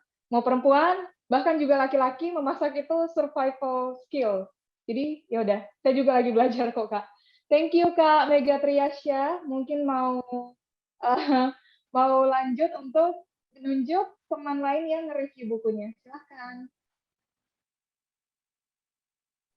Oke, boleh. Kak Desi Damayanti mungkin, Kak? Kak Desi. Kak Desi, siap? Siap. Ini orangnya? Oke, di sini Kak. Oh, Halo. ya, belum kelihatan. Oke, halo Kak Oke. Desi. Silakan Halo diperkenalkan Kak. diri dulu. Oke, selamat sore untuk kakak-kakak dan teman-teman sekalian. Perkenalkan, nama saya Desi dari Bandung. Oh, dari Bandung. Untuk betul banyak. Untuk hari ini kebetulan saya mau membahas buku tentang biografinya Bung Karno, yaitu Penyambung Lidah Rakyat Indonesia yang ditulis oleh Cindy Adams. Untuk bukunya ini mohon maaf karena bukunya udah lama banget ya, jadi apa namanya, dari covernya mungkin ada sedikit yang sudah sobek-sobek gitu. Karena ini memang buku lama. Kalau nggak salah terbitan pertama, seperti itu. Alasan saya kenapa saya ingin membahas mengenai Bung Karno adalah karena yang pertama, bangsa yang besar adalah bangsa yang tidak melupakan tentang sejarahnya. Yang kedua, untuk sampai saat ini, seringkali sejarah itu dibiaskan oleh media-media ya Kak ya. Jadi kita mempercayai sesuatu yang sebenarnya tidak seperti itu gitu, tapi kita percaya. Seperti contohnya untuk Bung Karno ini, mungkin di sini kita semua sudah tahu bahwa Bung Karno ini dituduh bahwa beliau itu adalah komunis dan lain sebagainya. Nah, dengan saya membaca buku ini, alhamdulillah akhirnya saya bisa mengenali sosok beliau seperti apa, bahwa sebetulnya beliau itu tidak seperti yang digambarkan oleh media atau yang tergambar dalam beberapa sejarah selama ini, seperti itu. Untuk buku ini sendiri, setelah saya baca dan rangkum kembali, ada banyak ilustrasinya dan terdiri dari 33 bab. Mungkin saya akan membacakan beberapa hal yang menurut saya ini adalah suatu keunikan gitu ya. Jadi Bung Karno itu bernama asli Kusno Sosrodihardjo. Beliau lahir di di tanggal 6 Juni 1901. Kemudian nama beliau Kusno itu dengan nama beliau yang dulu itu katanya beliau sering sakit-sakitan.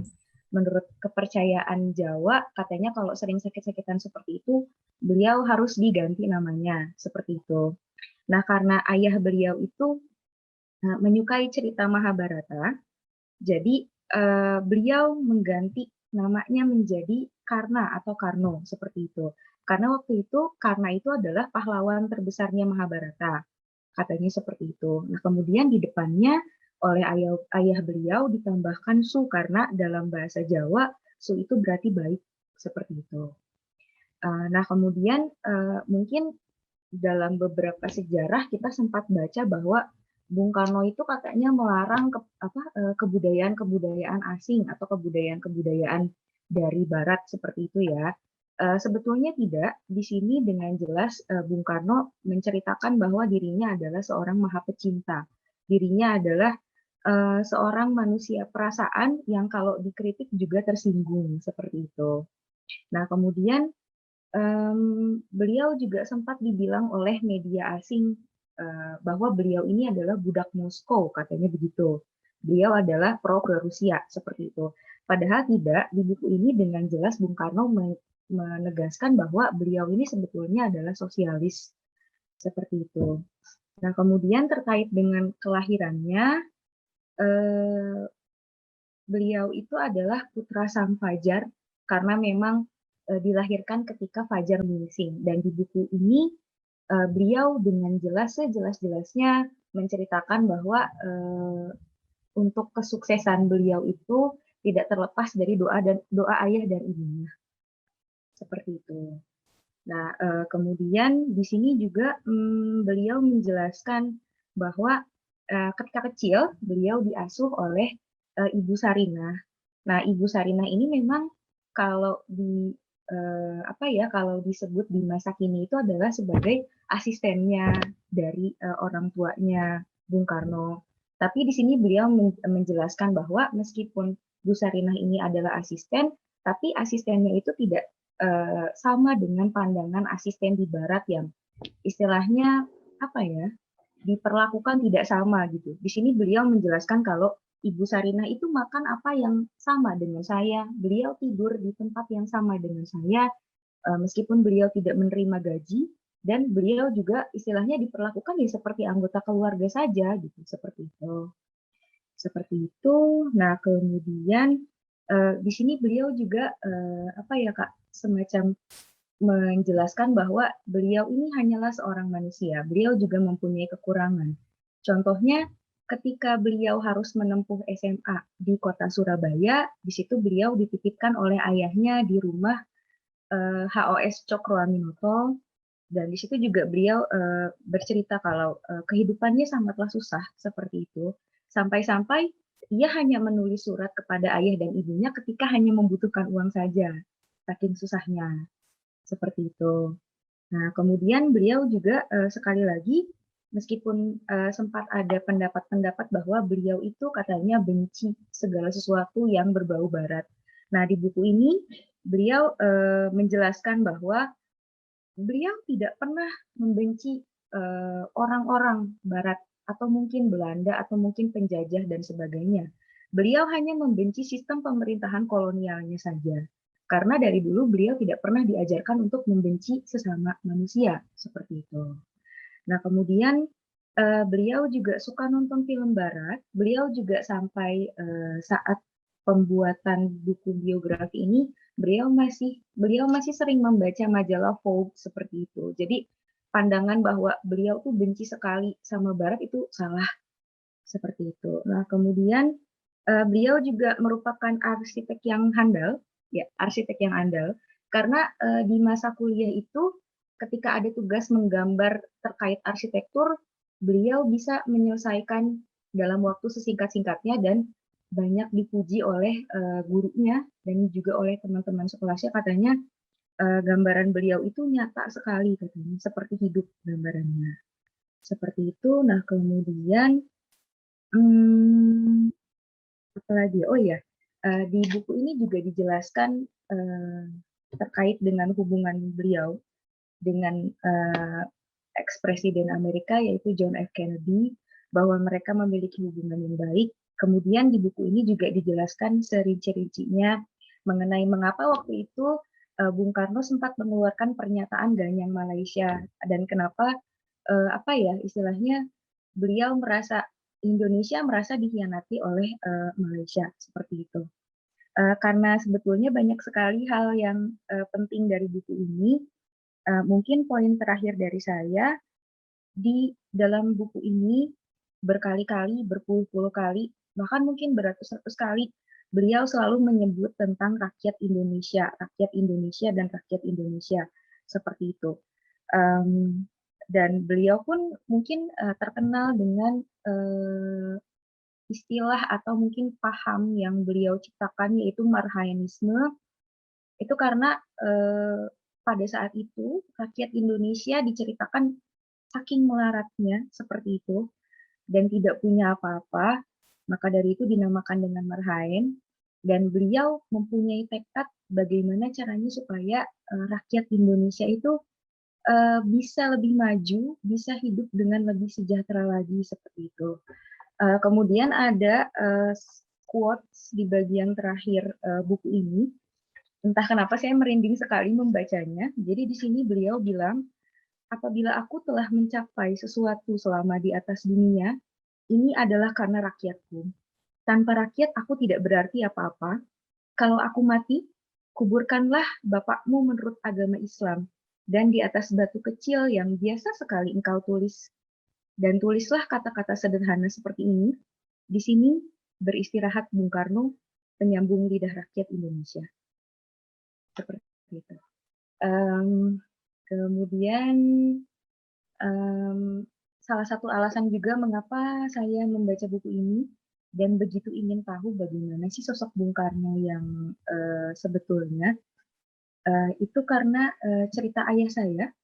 ketika beliau lulus SMA, beliau mencoba masuk Akademi Polisi waktu itu. Dan pada saat itu beliau ditanya, siapa tokoh favorit kamu? Seperti itu, siapa tokoh favorit Anda? Waktu itu ayah saya menyebut Bung Karno, dan waktu itu di masa presiden setelah Bung Karno, dan pada saat itu juga beliau dicoret dari keikutsertaannya, langsung dikeluarkan, langsung dinyatakan didiskualifikasi seperti itu. Saking orang-orang membenci Bung Karno saat itu, saking orang-orang tidak tahu apa yang sebenarnya terjadi. Seperti itu. Mungkin kalau pesan dari saya, ada baiknya kita mencari tahu sedetail-detailnya tentang sesuatu. Seperti itu. Karena kalau misalkan kita percaya dengan apa yang disuguhkan media mungkin, atau misalkan kita percaya dengan apa yang sudah dipercayai turun-temurun, mungkin saja saat itu sejarah atau informasinya sudah dibelokkan atau sudah bias. Seperti itu dari saya, Kak. Terima kasih banyak. Wah, terima kasih banyak Kak Desi Damayanti. Dari review Kak Desi, kita nih melihat sisi lain sang proklamator. Dan juga lagi-lagi mendapatkan pelajaran bahwa kita tadi harus mencari sedetail-detailnya tentang informasi untuk memastikan kebenarannya.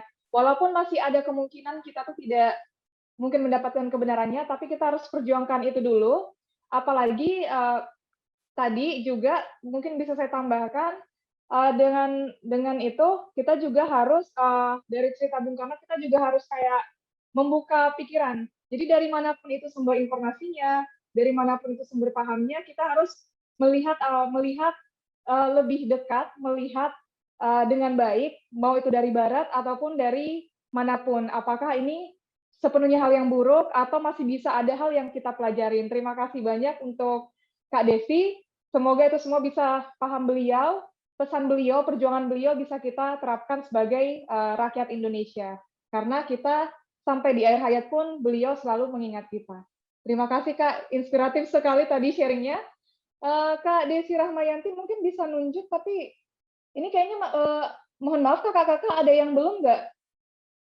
Soalnya udah mulai banyak yang berguguran keluar sepertinya karena ada keperluan dan juga jaringan.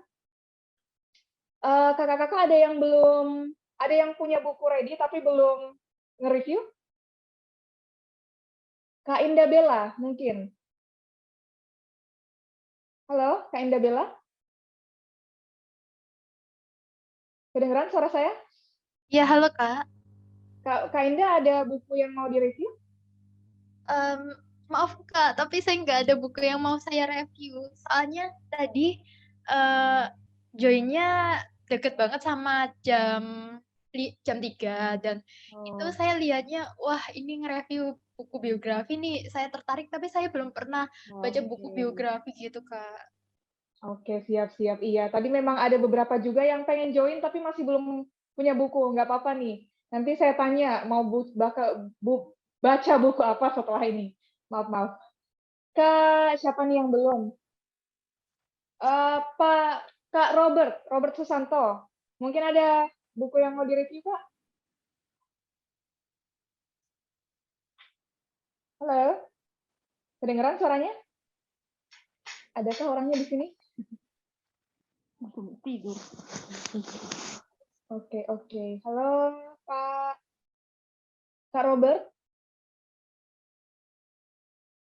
Tadi yang belum siapa aja? Kak Asmira atau? Iya, halo Kak. Halo, ada buku yang mau direview, Kak? Boleh dari elektronik bukan, Kak? Boleh banget. Boleh dari Ibu. Oh iya, Kak. Tapi izin off cam ya, Kak, karena khawatir kendala jaringan. Oh iya, siap. Ya udah, silahkan Kak Asmira. Ya, selamat sore teman-teman. Terima kasih atas kesempatannya. Perkenalkan, nama saya Azmira.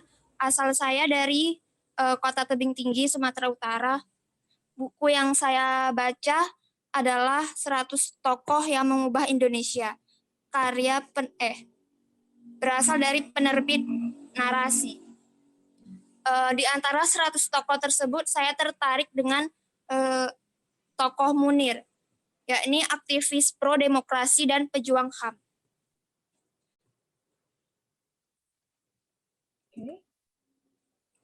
Baik, di sini saya akan memperkenalkan biografi Munir. Nama lengkap Munir adalah Munir Said Tholib Al-Katiri. Beliau adalah pria berketurunan Arab yang lahir 8 Desember 1997 di Malang. Untuk pendidikan terakhir sebelum melanjutkan S2-nya, beliau kuliah di Unibrau dengan jurusan hukum. Beliau memulai karir sebagai volunteer yang kemudian menjadi koordinator dalam sebuah forum Badan Pekerja Komisi untuk orang hilang dan korban tindak kekerasan atau yang biasa disebut Kontras. Jadi beliau ini aktif dalam organisasi-organisasi ataupun komunitas kemanusiaan.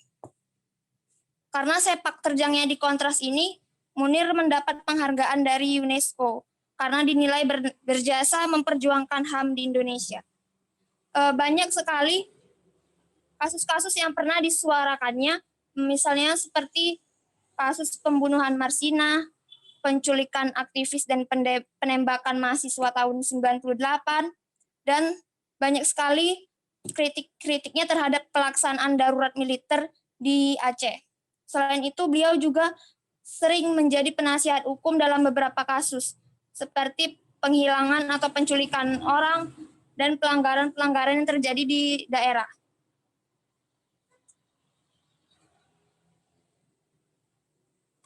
Namun mirisnya, karena kuatnya sosok Munir ini dalam menyuarakan pembelaan-pembelaan terhadap kaum tertindas, bahkan kepada pemerintah, beliau katanya diceritakan bahwa beliau dibunuh pada saat sebelum mendarat di Amsterdam, yaitu untuk melanjutkan kuliahnya di Universitas Utrecht. Diduga ia dibunuh oleh oknum tertentu, karena dari hasil forensik ditemukan racun arsenik. Dari tokoh ini, saya mengambil pelajaran bahwa kita tidak boleh takut untuk melakukan pembelaan terhadap kaum-kaum yang tertindas. Kita harus berani menyuarakan kesalahan, bahkan baik itu kesalahan yang dilakukan oleh pemerintah. Kita berani mengkritik dan berpendapat terhadap hal-hal yang justru tidak memanusiakan manusia. Demikian, Kak. Terima kasih. Terima kasih banyak Kak Azmira untuk sharingnya tentang tokoh Munir.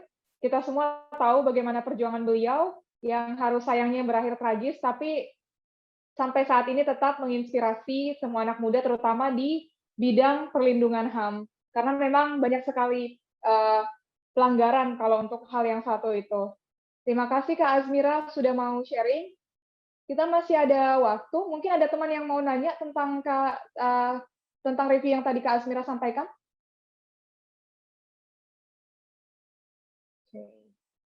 Nggak ada? Oke, terima kasih sekali lagi Kak Azmira untuk reviewnya. Nah, sepertinya sudah semua ya, kecuali ada satu nih, Pak Mas Robert, Kak Robert, kedengeran suara saya? Ada buku yang mau direview mungkin? Sepertinya dari tadi tidak merespon, tapi nggak apa-apa. Nah, buat teman-teman, terima kasih sekali lagi udah mereview buku-buku ini. Nah, karena semuanya udah, tadi juga tapi ada beberapa nih yang belum menyiapkan buku, tapi kesini mau dengar tentang buku apa aja sih yang kira-kira bakal bisa dibaca selanjutnya. Jadi mungkin aku mau minta kakak-kakak ini buat sharing nih, kesannya apa gitu, dan setelah ini mungkin dapat buku apa di kepalanya yang pengen di-sharing. Mungkin dari tadi ya, Kak Tika Indah Bella. Saya balik lagi, Kak Indah, silahkan. Halo, Kak Indah. Terima kasih, Kak. Ya, makasih udah join. Silahkan Kak. Ya sama-sama. Oh iya Kak, ini mau cerita yang apa dulu nih Kak? Tadi kan Kakak belum nyiapin buku ya, tapi tetap mau join nih. In the Home bakal dapat inspirasinya apa nih buku yang bakal dibaca. Mungkin Kak Enda Bella bisa sharing dan sekalian kesan-pesannya juga untuk acara ini. Oke. em, awal baca pamfletnya itu kan tentang biografi ya Kak, dan ini deket banget sama 17 Agustus. Jadi kayak, wah, waktu yang tepat nih. Lagi tentang biografi. Buku yang belum pernah saya dalamin sebelumnya. Dan setelah saya dengar reviewan dari teman-teman, di sini jadi pengen baca nih biografi, terutama ceritanya Pangeran Cadas tadi. Oke, dari Kak Dewina ya. Iya, soalnya kayak jarang didengar juga, jadi wah baru nih buat saya, jadinya saya pengen banget baca yang itu. Oke. Oke deh. Oke, nanti bisa tuh dihubungin Kak Dewinanya soal informasi di mana dapatnya lebih detail. Makasih banyak Kak Indah Bella udah kasih kesan dan pesannya. Nah, sekarang nih, jadi Ngorbit ini, tentunya ini bukan acara Ngorbit yang terakhir. Bulan depan kita bakal ngadain, along with beserta juga dengan kelas-kelas literasinya Taman Baca Inovator. Jadi kakak-kakak stay tune. Nah, buat bulan depan kira-kira kita bagusnya nge-review buku apa ya kakak-kakak? Mungkin kakak-kakak ada ide. Saya bakal nunjuk 3 orang yang ada kelihatan di layar saya. Dari Kak Adinda dulu nih, boleh mungkin dikasih ide beserta kesan-pesannya terhadap acara ini. Kak Adinda Halifa, silahkan Kak. Ya Kak, mungkin pertama aku mau kasih kesan dan pesannya ya. Aku aku nemu acara Ngorbit ini dari Indo Relawan, dari websitenya Indo Relawan. Terus karena aku emang setiap harinya emang sering baca buku, terus kayak oh ya gitu, kayak ini mungkin nyambung nih apa yang dibahas itu. Tapi pas aku lihat bukunya itu biografi, itu aku merasa tertantang karena sebenarnya aku nggak ada buku biografi, maksudnya itu bukan genre yang biasanya aku baca, kayak sejarah biografi itu jarang banget aku baca gitu, karena aku sendiri kayak merasa kayak nggak bisa cepat aja gitu nangkepnya gitu, harus kayak berkali-kali, apalagi yang nama-nama tertentu dalam sejarah kan nggak bisa kayak nggak bisa kayak asal inget aja gitu kan. Terus ya aku merasa Ngorbit ini emang harus terus berjalan sih, karena ngebuat ya, karena kita tahu Indonesia melek bacanya masih nggak tinggi, jadi semoga ya dengan Ngorbit ini nih banyak orang yang kayak yang tadinya nggak suka baca mungkin kayak udah mulai baca gitu, atau kayak aku yang tadinya nggak baca genre biografi, terus kayak kemarin aku paksa baca gitu walaupun lumayan lama gitu, walaupun untuk cuma buku saku doang gitu. Untuk topik yang kemungkinan seru gitu ya dibahas bulan depan, mungkin kayak buku-buku yang kayak nunjukin adanya ketidaksetaraan gender atau kayak gimana. Karena itu kan lagi booming banget gitu ya. Isu yang lagi banyak orang lagi sering search gitu atau sering baca di media sosial juga gitu.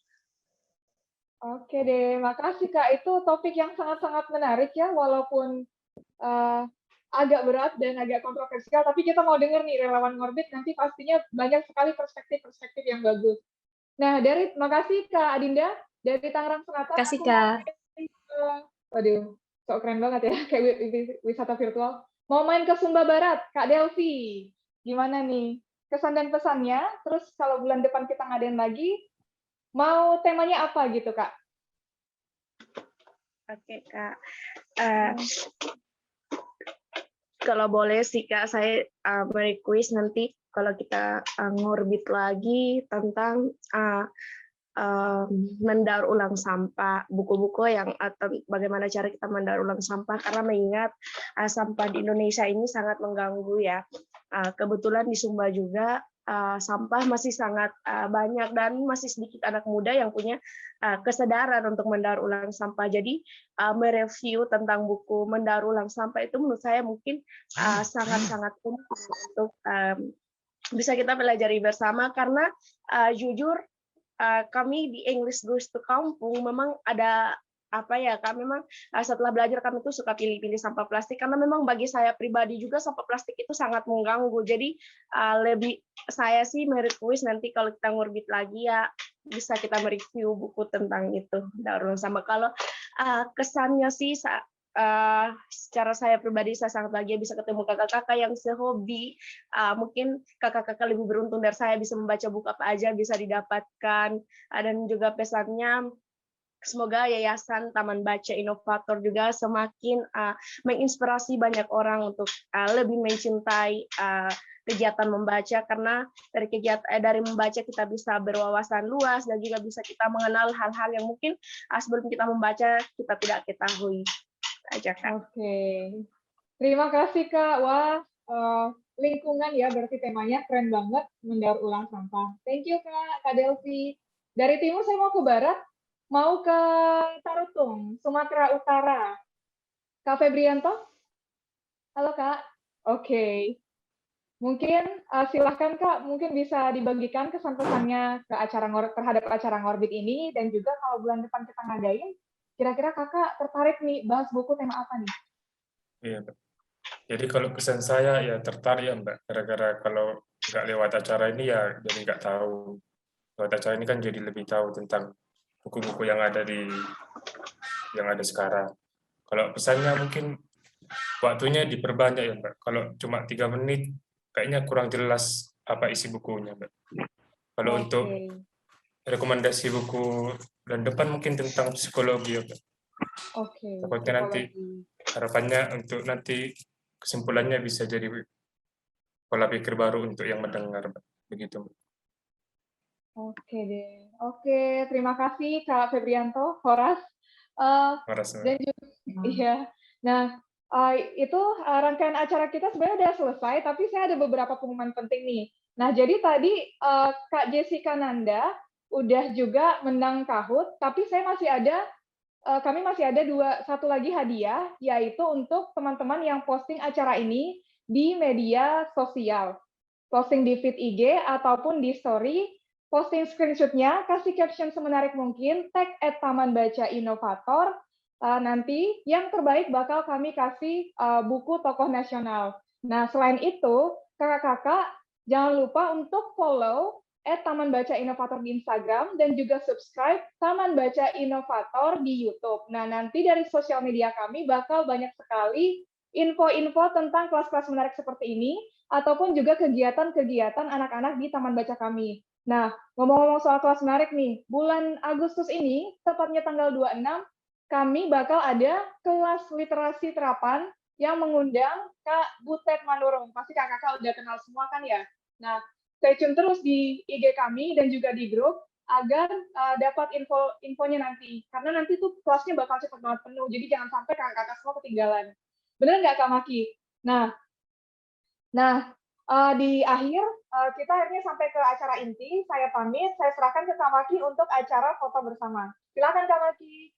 Oke, terima kasih Kak Nurul, terima kasih buat teman-teman. Tadi rekomendasi temanya menarik banget. Ada tentang psikologi, itu juga bisa ngebahas tentang mental health ya, kesehatan mental.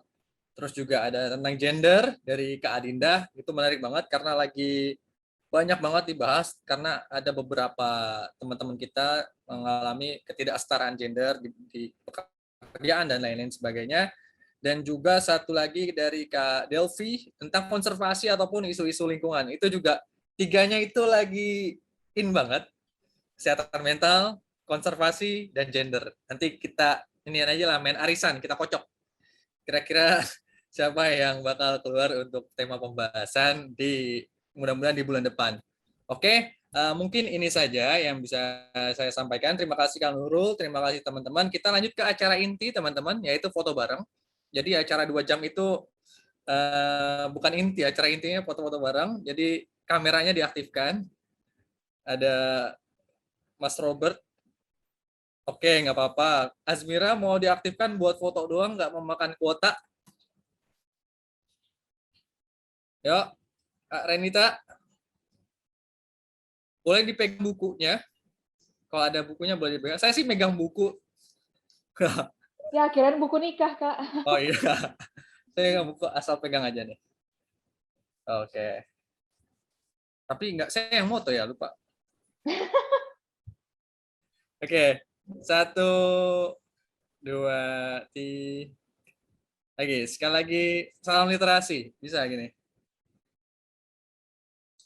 1, 2, 3. Oke, thank you semuanya. Kurang lebihnya mohon maaf. Wassalamualaikum warahmatullahi wabarakatuh. Salam sejahtera untuk kita semua. Salam, Om Swastiastu, Namo Buddhaya, salam kebajikan. Rahayu, rahayu, rahayu. Dadah. Makasih kakak-kakak. Dadah. Makasih, Kak.